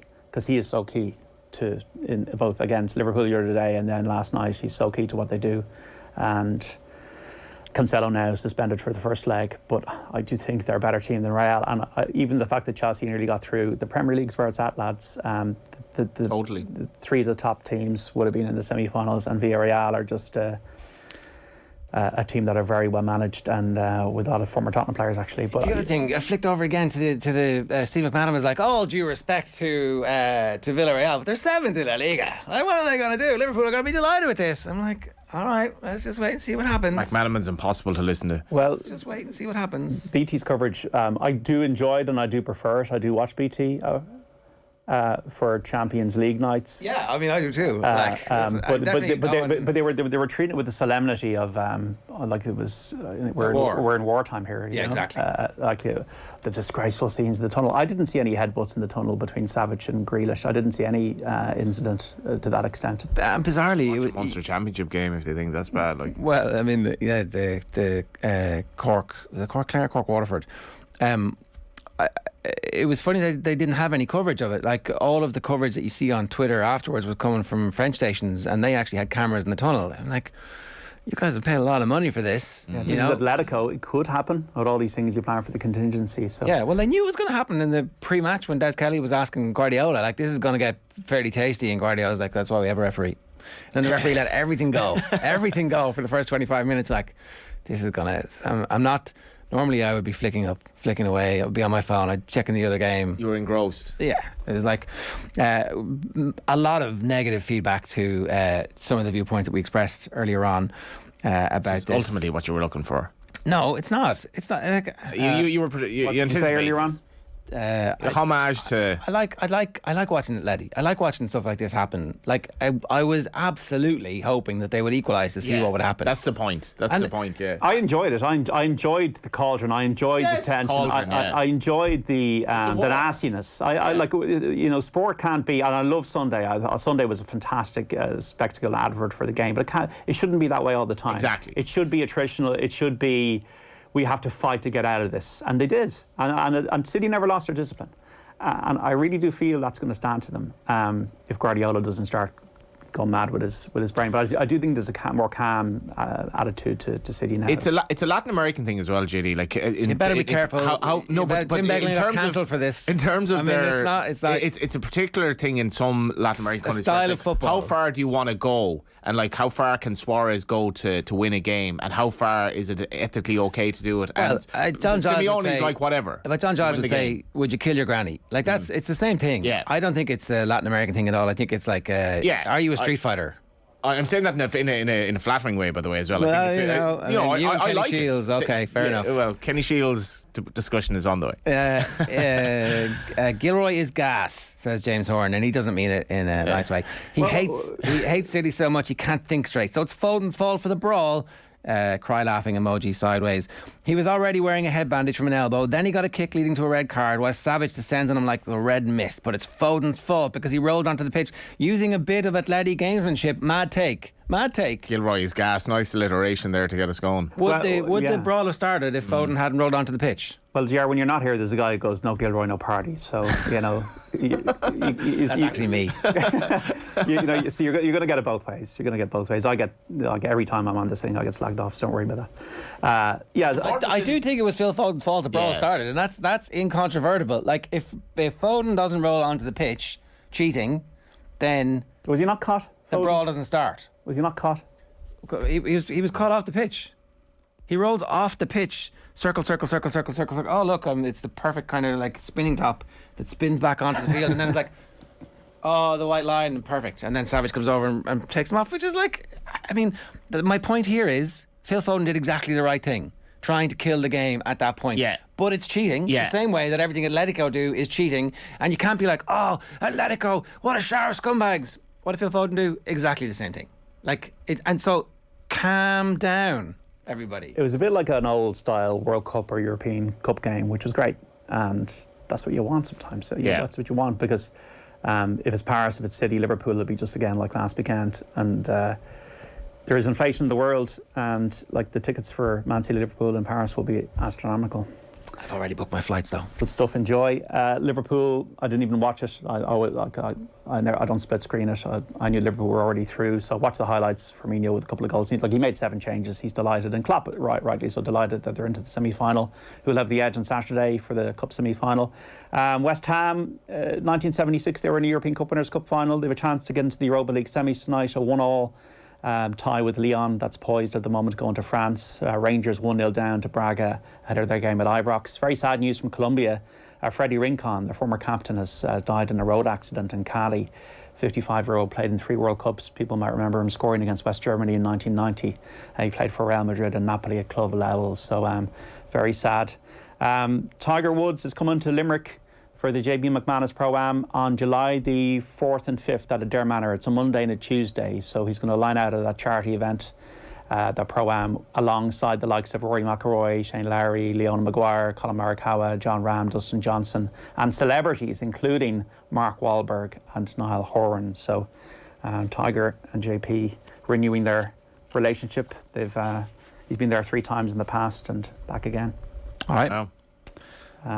Just let you know, Leona Maguire and Stephanie Meadow 1 under par after the first round of the Lotte Championship in Hawaii, 5 shots off the lead.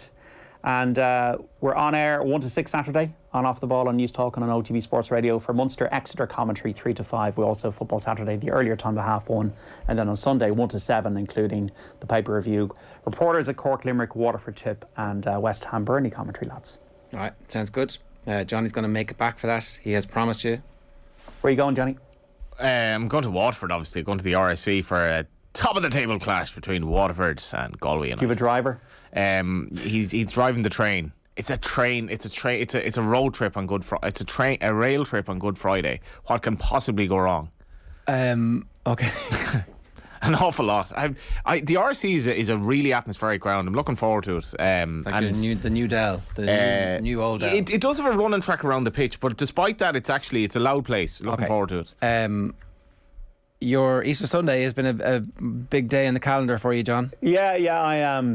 People might have seen on Twitter, and I didn't expect this to go the way it did, but embarrassingly enough. So I kind of just had a bit of a reset physically on just walking every day and just cut out everything from my diet that's pleasurable, including booze, chocolate, cake, chips, burgers, pizza. Everything was cut out from January the 1st just to lose a bit of weight, and it's worked.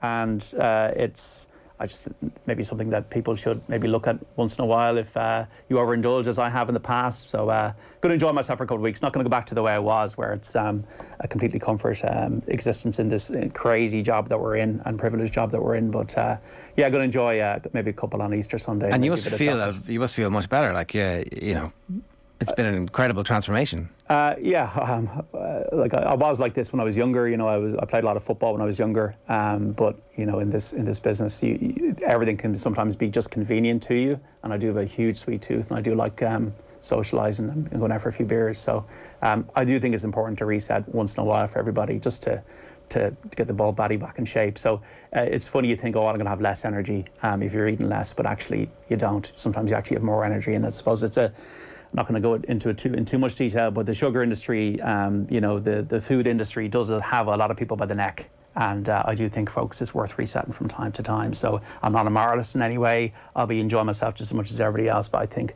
they do say that moderation is the best way. And I kind of have come to the conclusion that I agree with that. Well, there you go. Maturity comes late to all of us in life. And it seems that I'm still looking for mine. But well done, John. It's a phenomenal achievement. Thank you. And enjoy your Easter Sunday as well. At 8:54 this morning, and I'm delighted to say Phil Thompson is with us to look back at the Champions League last night. Phil, good morning to you. How are you?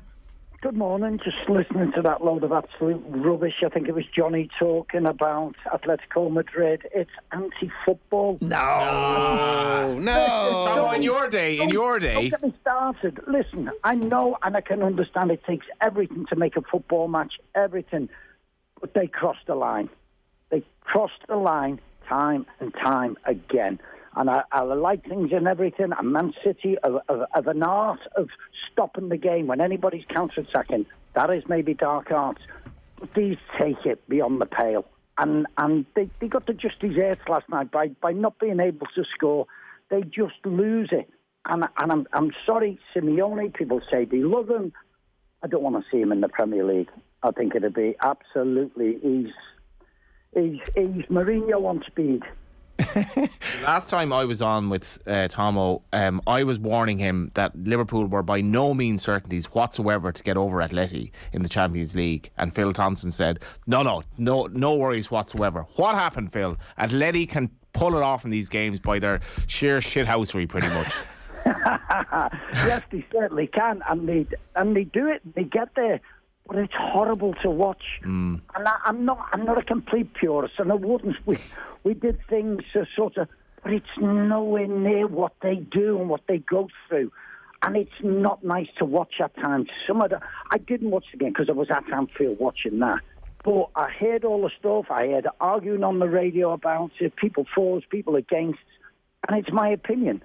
I do like the way City play. I'd much rather have it. What Fulton did, I haven't seen it, but he wrote back, it's not the worst thing that's ever happened. No. Look, some of the things that Atletico Madrid do is crossing the boundaries of good football. It's an ethical thing, Tomo, isn't it, though? Because it's just, if that's my football team and I'm the manager, I would not ask them to do the things that Simeone obviously gets them to do. Absolutely. Well, listen, Suarez, for me, when he was at Liverpool, he was a narc, he was horrible, he was this, but he was our narc. and you'd take everything that came. When he went to Barcelona, he was a demon. And when he the way he treated our players in the first leg, when we got beat 3-0, was absolutely dreadful. And I hated him for it. And it's what you accept when it's your team. And I look at it, and I try and have a look at it, and we've come up against Atletico Madrid, and they're an absolute nightmare. It's funny. Really. Anyway, let's talk about proper football. Let's talk about but Manny was taken off. You got to remember the first leg, that because they were trying to get him sent off, he was on a yellow, and that's the way they roll. Well, I think it's Jurgen Klopp talked about the heavyweight boxing fight that we saw at the weekend, and we all know styles make fights. So that was at the weekend. It was two amazing pugilists. This was Street Fighter versus pugilist, and sometimes it's good to watch those. Look, I mean, I would love to have seen what extra time would have been like. That was the one thing when they had a chance fall to them in the 13th minute of injury time last night,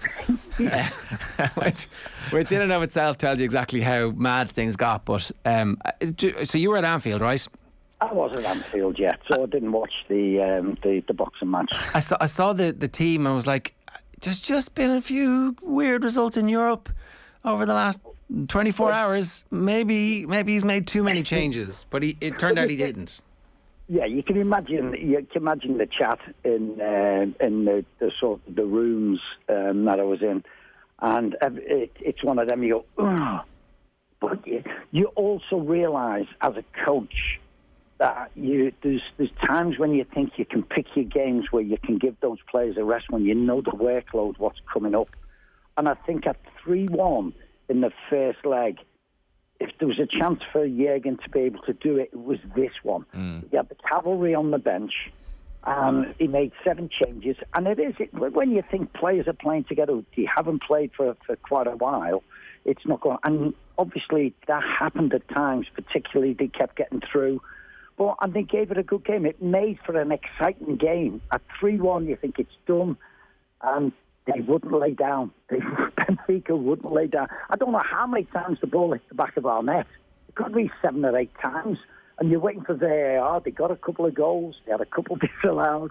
It was quite a roller coaster. It's pragmatic as well, though, Tomo, isn't it? Because I've no idea how Klopp can get this Liverpool team. And there's a small suggestion that Salah's... Well, it's not a small suggestion. There's a suggestion that Salah's form has dipped a bit. But the level of games week in, week out, midweek games, different competitions, and the speed of the game at the moment, that they still have to keep producing it. These players do, a rest is no harm to them whatsoever if you can get over the line.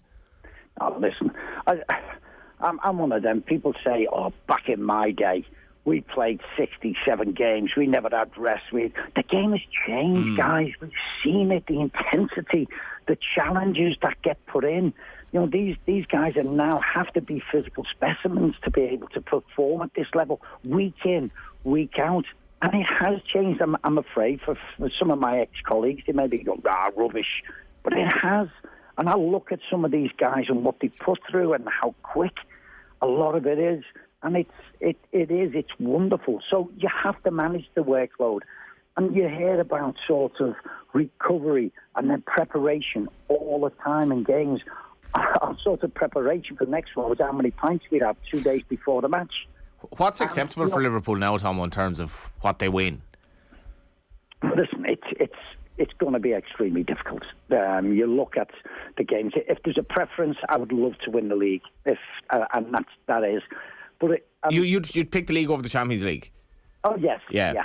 The league is the bread and butter. I want to see us win it in front of a packed Anfield, and that would be wonderful. When we won it a couple of years ago, the stadium was empty. They still made the most of it. It was a wonderful occasion that they produced. But I want to see it in a packed Anfield. So if I'd want to pick, nobody's done the quadruple for the reasons which we're talking. It is so hard. You look at how good Man City or how good Liverpool are, you don't get people talk about it. But if there's one football club in the English League that could do the quadruple in the Premier League, it is Liverpool Football Club. With the power that is Anfield, with the power of the fans, the way this team plays, the squad that it looks. When I seen the team yesterday, you looked at the subs bench and you went, "Oh my goodness, how good is that?" So that is giving us a good edge. How important? Let me ask this question: is there any other importance to the cup game than the cup game itself in terms of the psychology for the rest of the season? If, for example, Liverpool were to beat Manchester City, is there a possibility that sets them back in the league, or is it completely an individual competition, one-off match, and so therefore not relevant at all to anything else that happens? No, it is. You're right. It's a one-off match. I think he's obviously focused on that when you've seen the team that he produced last night, Jurgen. And I think it is with just trying to give them a rest because that's the next game. And he's been able to do that. And then we've got Manchester United on the Tuesday, which is a huge game, which, you know, we'll all be scratching our heads if again he makes lots of changes for the Man United, because this is massive. And then we've got the Derby game coming up. So it rolls in one. But take first things. I'm looking forward to the weekend. I love the way Manchester City play. It's going to be a proper game. It probably should have been 3, maybe 4-1 up at half-time, but not having that strike force. So this will be a little bit more on level ground, playing at Wembley. And I would think over the 90 minutes, you'll see a better Liverpool team than what you did at the Etihad. Sorry, I was going to ask: is it the full Liverpool team for the game against City at the weekend, or is it Caoimhín Kelleher and perhaps Tsimikas and maybe Salah on the bench? And actually, the Man United game, in the context of what you're saying, the league is still right there for them, and the Champions League with the draw they have, you'd expect them to get through over 2 legs, and so there's 3 games to win the Champions League. The FA Cup, important, but not that important. It sounds great, doesn't it? No, the FA Cup is that important, and that's the reasons why he is rested. It's not only because it's the FA Cup semi-final, it's Manchester City. So you know you're up against... And if, no disrespect to Manchester United and what's going on, what's happening there, it's still a massive game.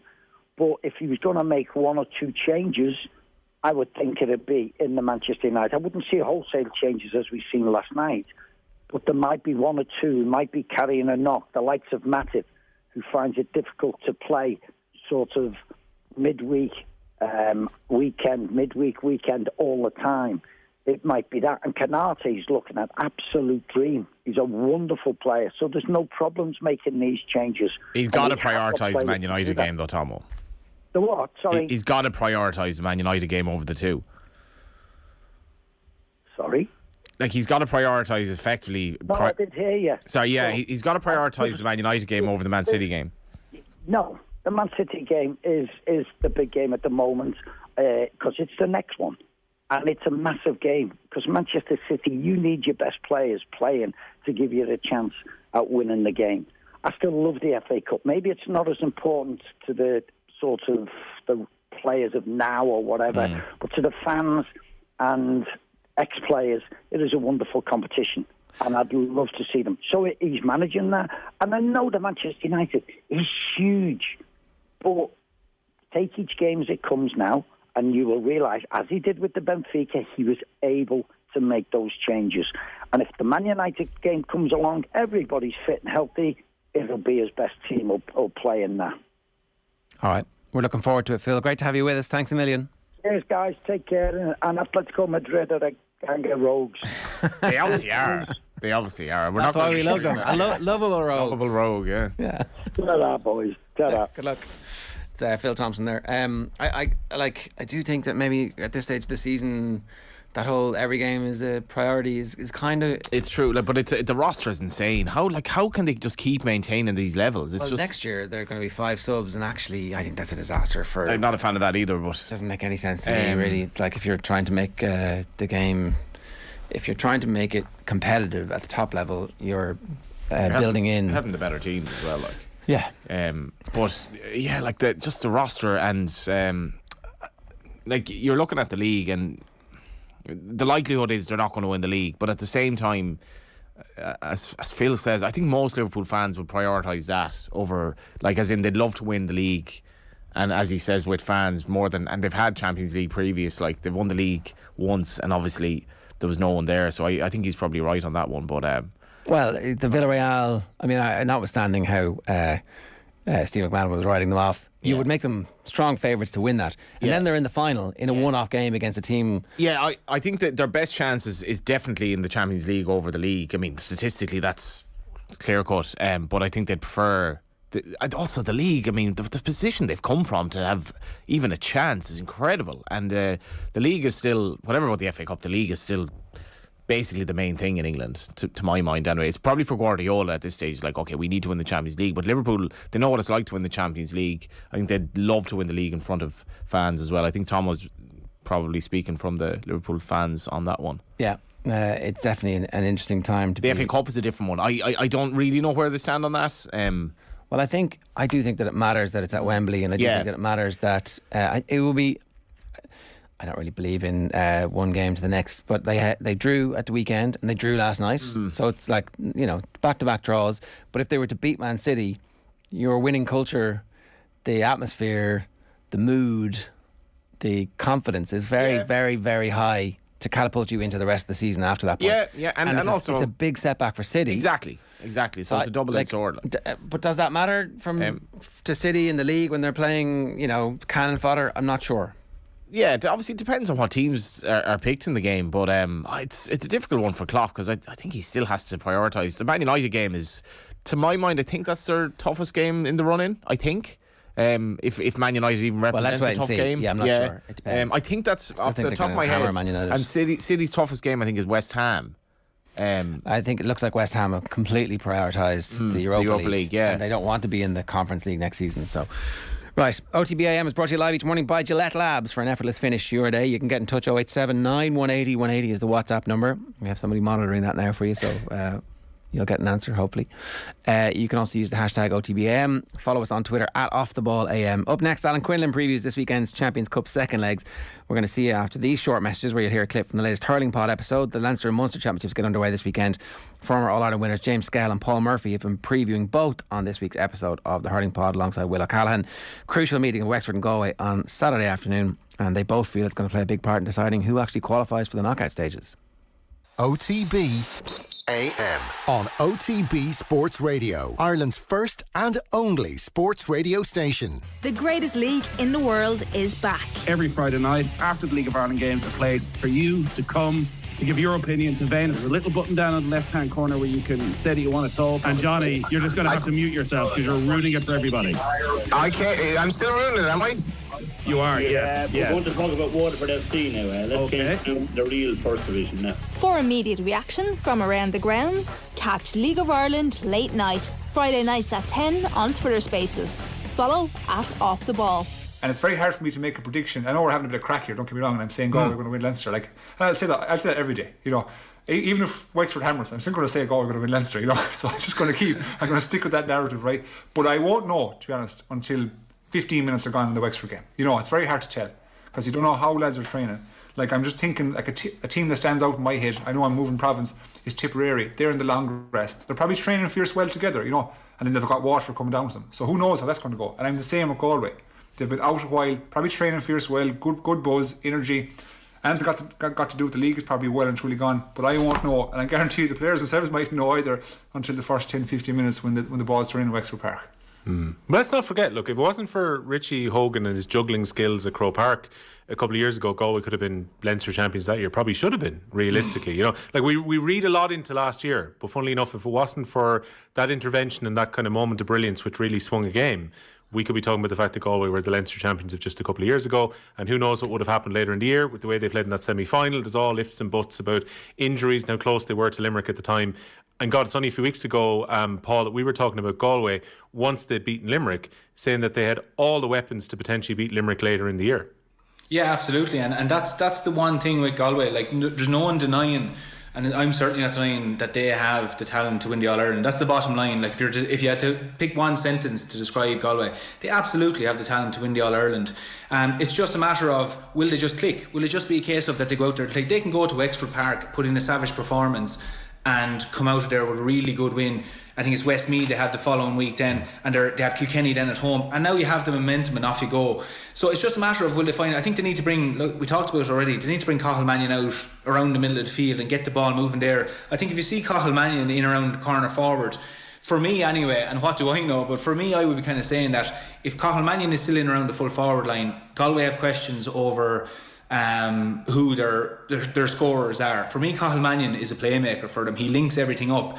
So I'm expecting to see, you know, obviously a strong team going down to Wexford Park. If I see Cathal Mannion out around the middle, and you know you have your Conor Whelan in around the edge of the box, you'll see a bit of shape to the team. Then I'm thinking they are gonna go well. But it's just until I see it, I'm kind of waiting to see what Galway are going to do, because it's just sometimes they flatter to deceive sometimes, and that's the only thing. And in this round robin, it's tricky. The other side of the coin in this, in terms of going back to the table as well, is that, you know, the table will be deceiving for the first few weeks, because Kilkenny will have 4 points after the first 2 matches, you'd imagine. Like, they're going to play Westmeath and they'll play Laois. Whereas if you look at the other teams there, Wexford have Galway and Dublin. And depending on how they go, you know, if Galway turn them over, Wexford potentially might only have 2 points after the first round. So it's going to be tricky to gauge it. I think after the third round is really where we start to see how teams are really going. But look, that's the only thing with Galway. There's no one denying how good they are. It's just a matter of, will they find the form when they need it most?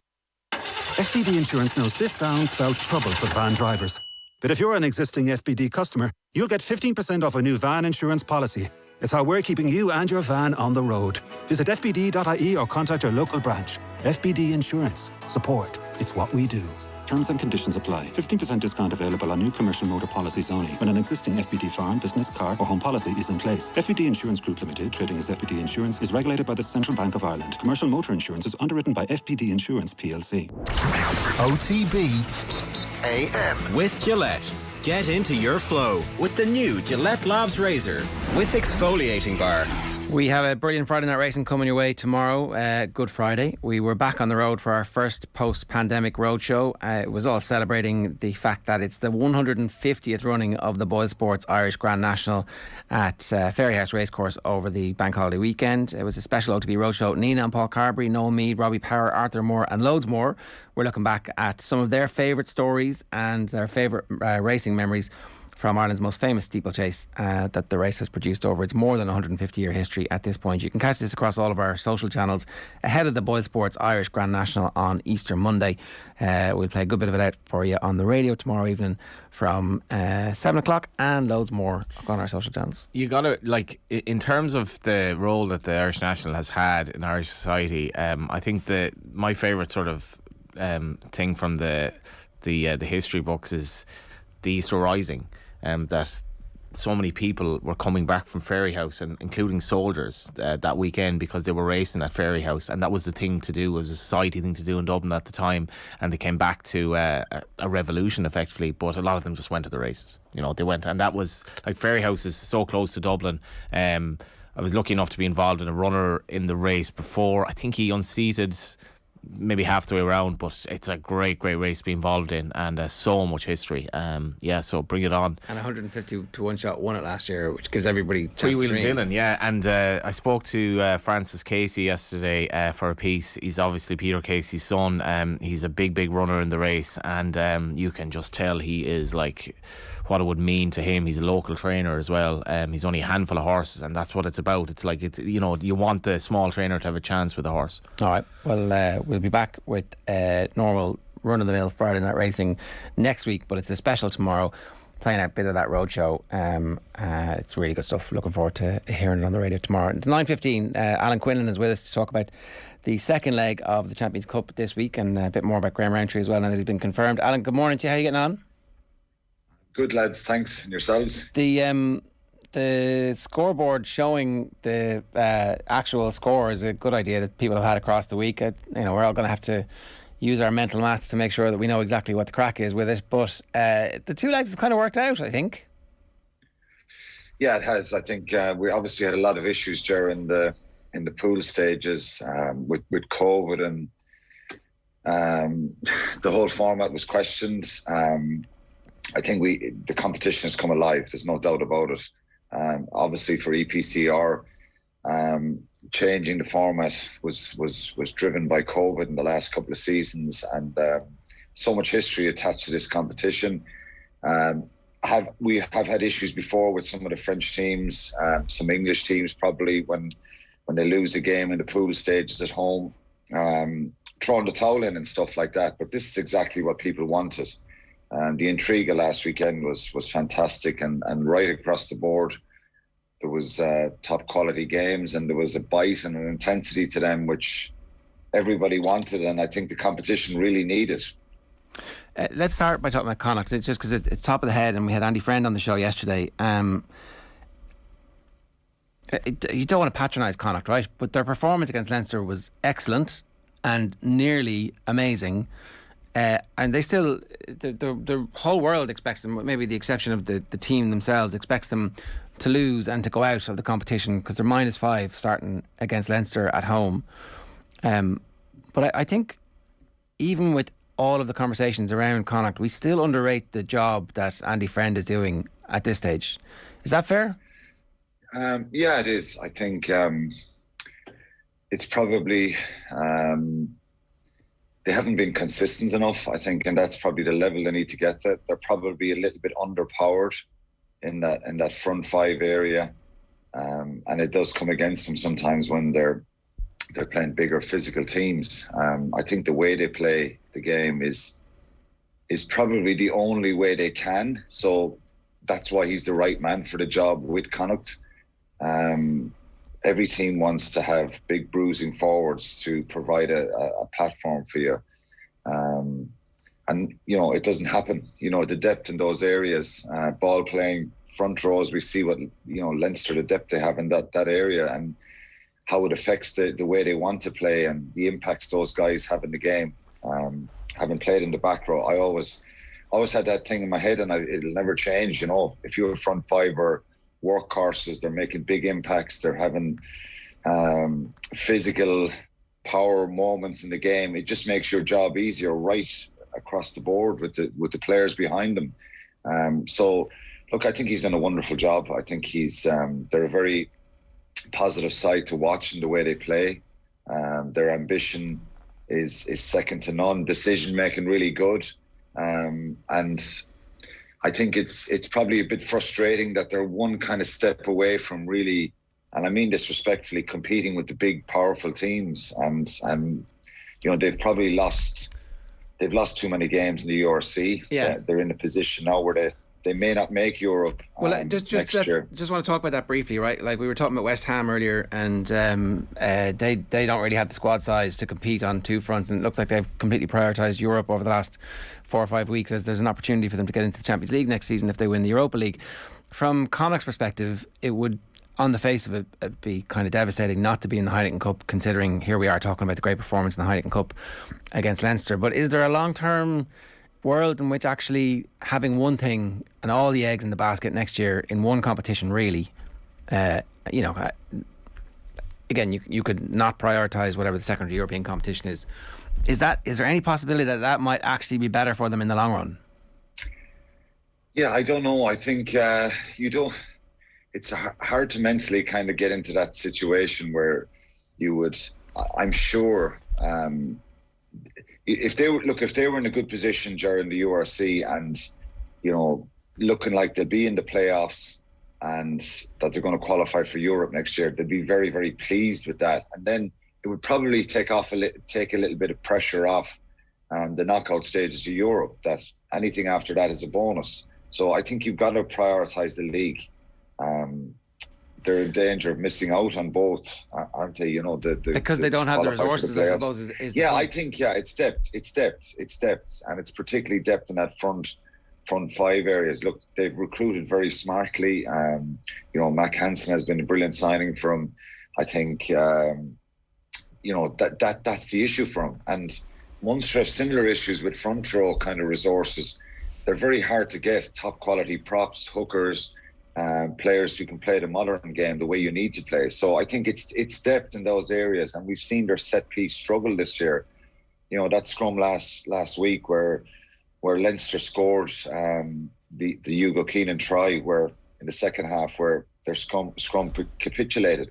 They're the small moments in a game, Ger, that wins you big games, when you can lock out that scrum when you're defending your own line, or you can steal a line out or whatever, or create a score from a maul.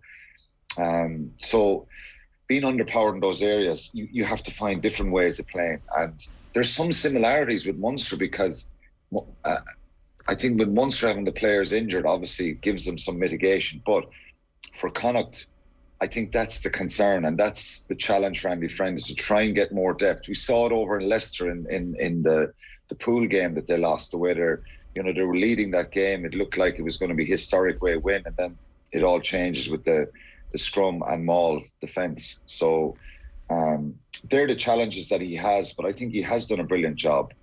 Connacht people won't want you to patronise him in this scenario of it's a good news story. They want to win things, but I think maybe going back to your question, it for me, the league games are incredibly important, and they've lost too many of them this year with inconsistent performances. Yeah, and it's a trip to South Africa next, so it's not going to be easy for them from this point. It would be very unlikely, or more unlikely than likely, that they will actually end up qualifying for those knockout stages. So let's go on. We're hearing that it's going to be the Ireland front row, the original Ireland front row, as opposed to the new Ireland front row that starts from a Leinster perspective whenever that team gets named, that Kelleher is going to be back, and Andrew Porter.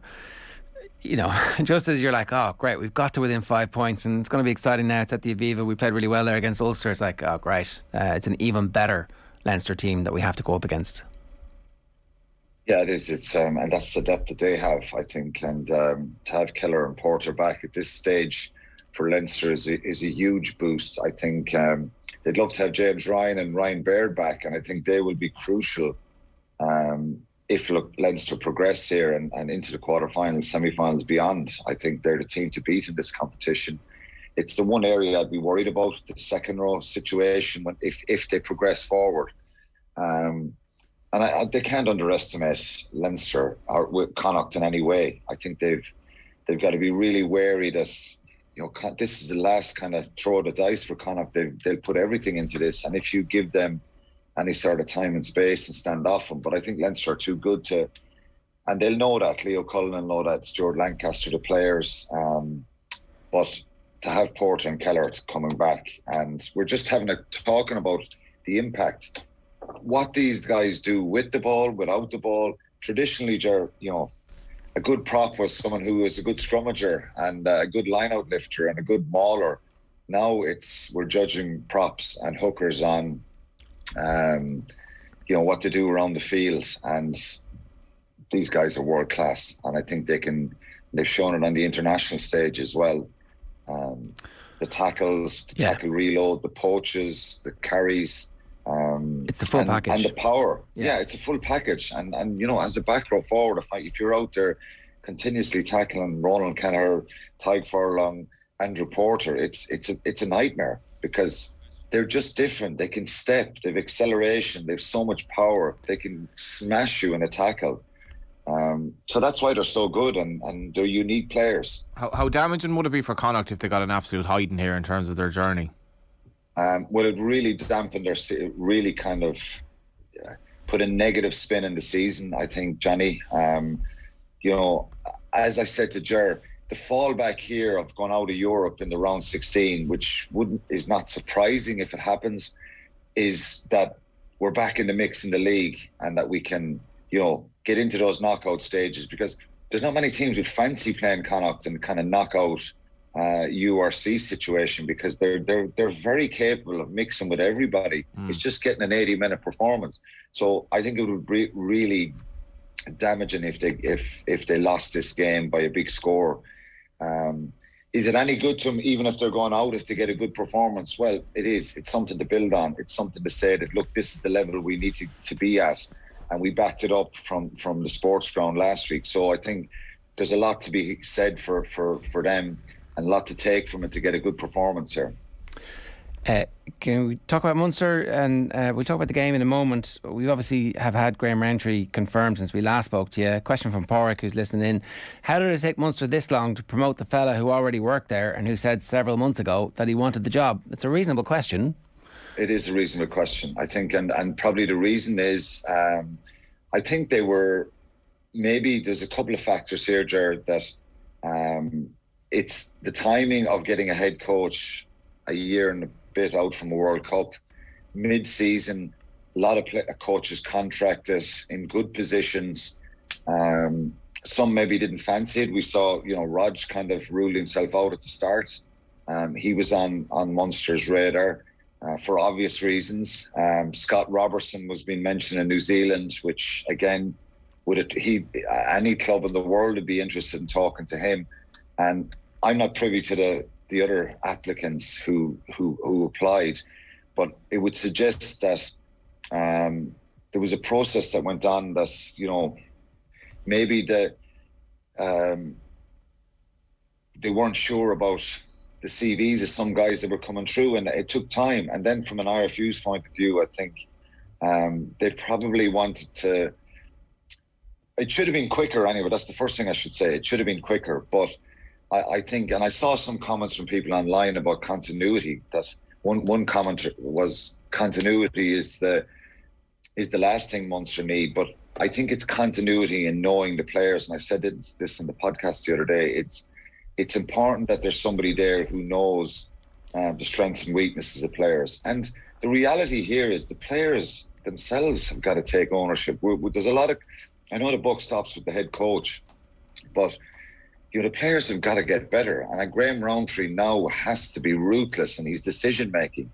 And if players need to be released and changes, it has to happen. He's got to be really ruthless, because unfortunately the honeymoon period here for Graham is not going to be the same as a new coach coming in. He's going to get some time for sure, and the coaches he picks are going to get a little bit of time. But there's a lot of frustration there and there's a belief that there's been a bit of time wasted, a period of 5 years where, of course, there has been some progress, but it's been up and down and up and down. And a lot of the same stories keep appearing about attack and lack of ambition. We're just talking about Connacht a minute ago there. Yeah.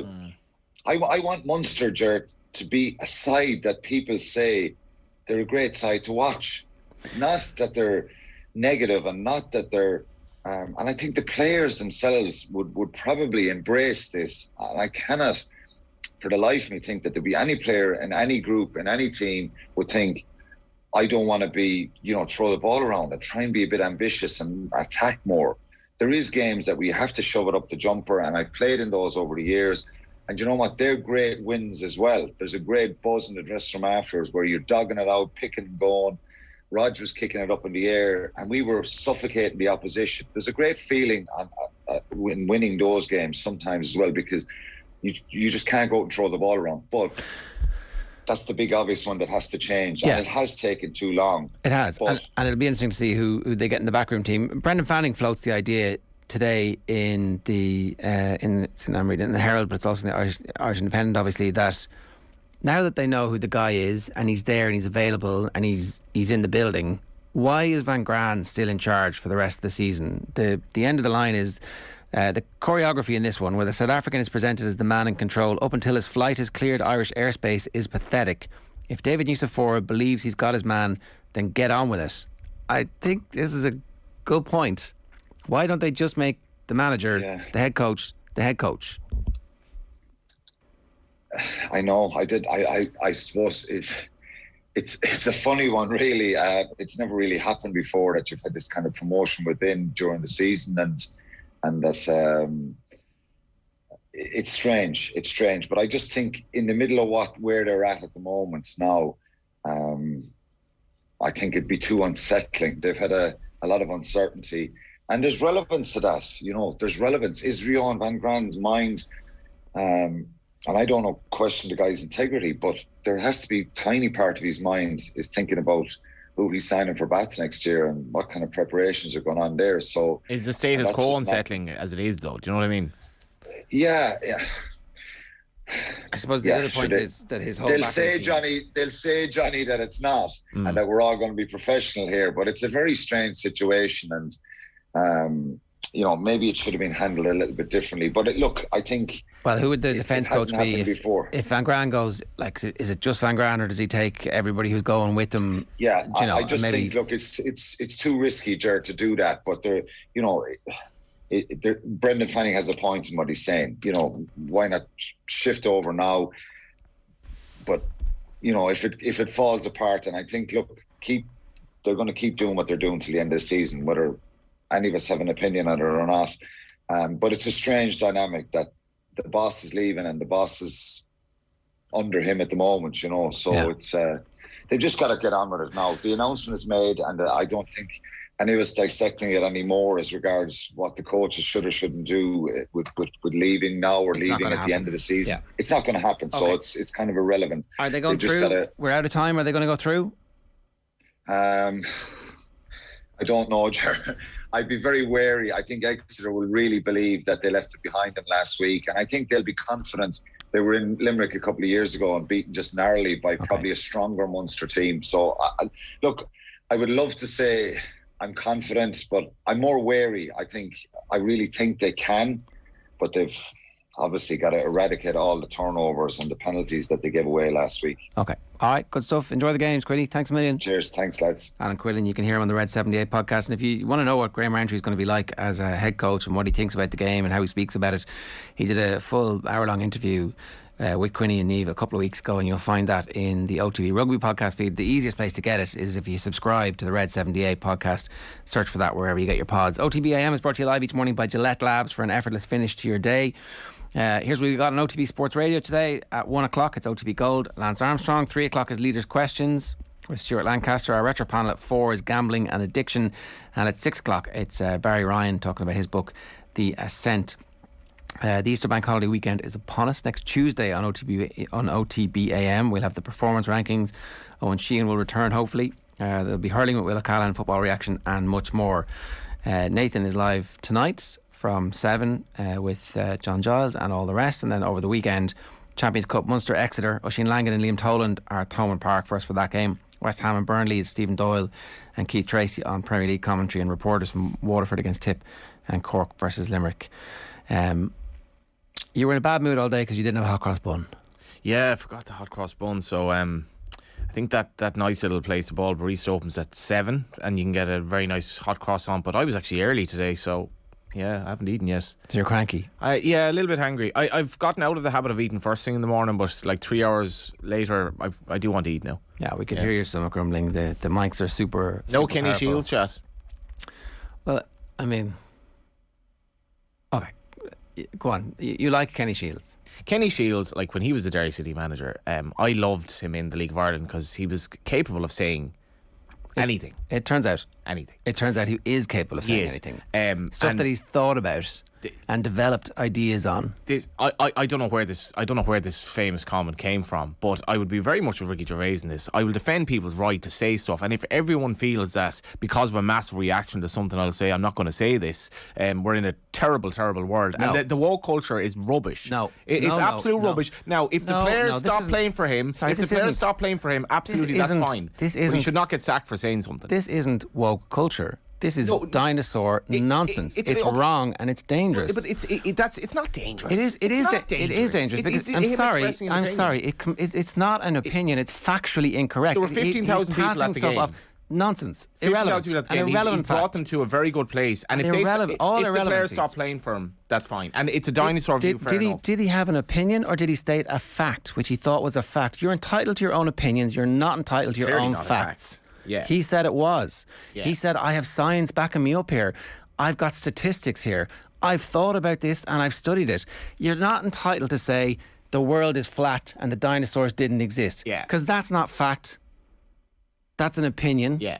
And you're not entitled to your own facts. So he can say what he wants, and we can say that you are a dinosaur and you shouldn't be in your job. You think you should resign? Because I think you don't respect the people who work for you. You're supposed to be their leader, and you're telling them... on the leadership by bringing them as far as he has on the pitch. You're telling them that you think they are incapable of rational thought. And you are grouping all women together and saying they are inferior to men. That's what that says. This isn't woke. This is equality. This is basic fundamental human rights. And it's nonsensical to allow somebody say these things, think these things, and put them in a position where they're in control of a group of people and the destiny of their careers. Should he be sacked? I think he should. I don't. I think he should resign. Yeah, that's another point. I think he should resign. Knowing him as he is, and, you know, as I said to you earlier, the way he behaved around the death of Ryan McBride just shows the measure of the man in another way. He writes a poem, I think, in his car outside the funeral that I think moved everyone who was involved. It was incredible, and the way he delivered it, he was so moved, and how strong he was at an awful time for a club that suffered an awful lot in Derry City. He's obviously brought this squad, and also, by the way, the level that he managed at in terms of men's football, the way that he went so readily to the women's game shows the respect that he has for it. And Northern Ireland have done exceptionally well. They had a big crowd at the game the other night, so he's done a lot of good, despite the fact that he's a basket case opinion. You don't get all of that stuff does not get forgotten about or thrown out, but certainly. I don't think he should be sacked. Put it that way, because I think we're getting into dangerous territory there. But we're not. And I think the word you can't just say random stuff. You can't just say random stuff. Like you can't just say random stuff. Philosophical debate. It's freedom of speech. It's not a philosophical debate. It is. He is stating as fact something which is factually incorrect. That's dangerous. You can't do that. And we see the power of misinformation in all walks of life. We see the power of propaganda, and if you say that it's just opinion, then anything is fair game. People of different ethnic backgrounds are blah blah blah. This all filters into the same thing. It's just my opinion, man. It's like, no, it's not. It's factually incorrect. It's factually incorrect. We saw people in our YouTube comments yesterday saying, well, what if that's correct? It can't be correct because nobody's ever analysed anything like this because it's unanalysable. Men's and women's brains, the biggest survey. The study of all of the studies show that there's tiny differences, and it's based on the size of the head as opposed to anything else. There's no emotional response that women have that's better than men, or that's different from men, or that's worse than men. And I hope it's all nonsensical. I hope he apologises. It was completely wrong. He did apologise. He apologised. It was a nonsense apology. It was one of those worst apologies that you're ever going to see. It was like, I apologise if you got offended by this. I don't apologise for what I said. The thing that I thought about. Anyway, fair play to you for defending the indefensible. I will die for your right to defend the indefensible, Johnny, but don't die today, Ger. Hopefully not. 9:37 this morning. We've gone a little bit over time. Here's a classic crappy quiz to take you home. OTB AM with Gillette. Get into your flow with the new Gillette Labs Razor with exfoliating bar.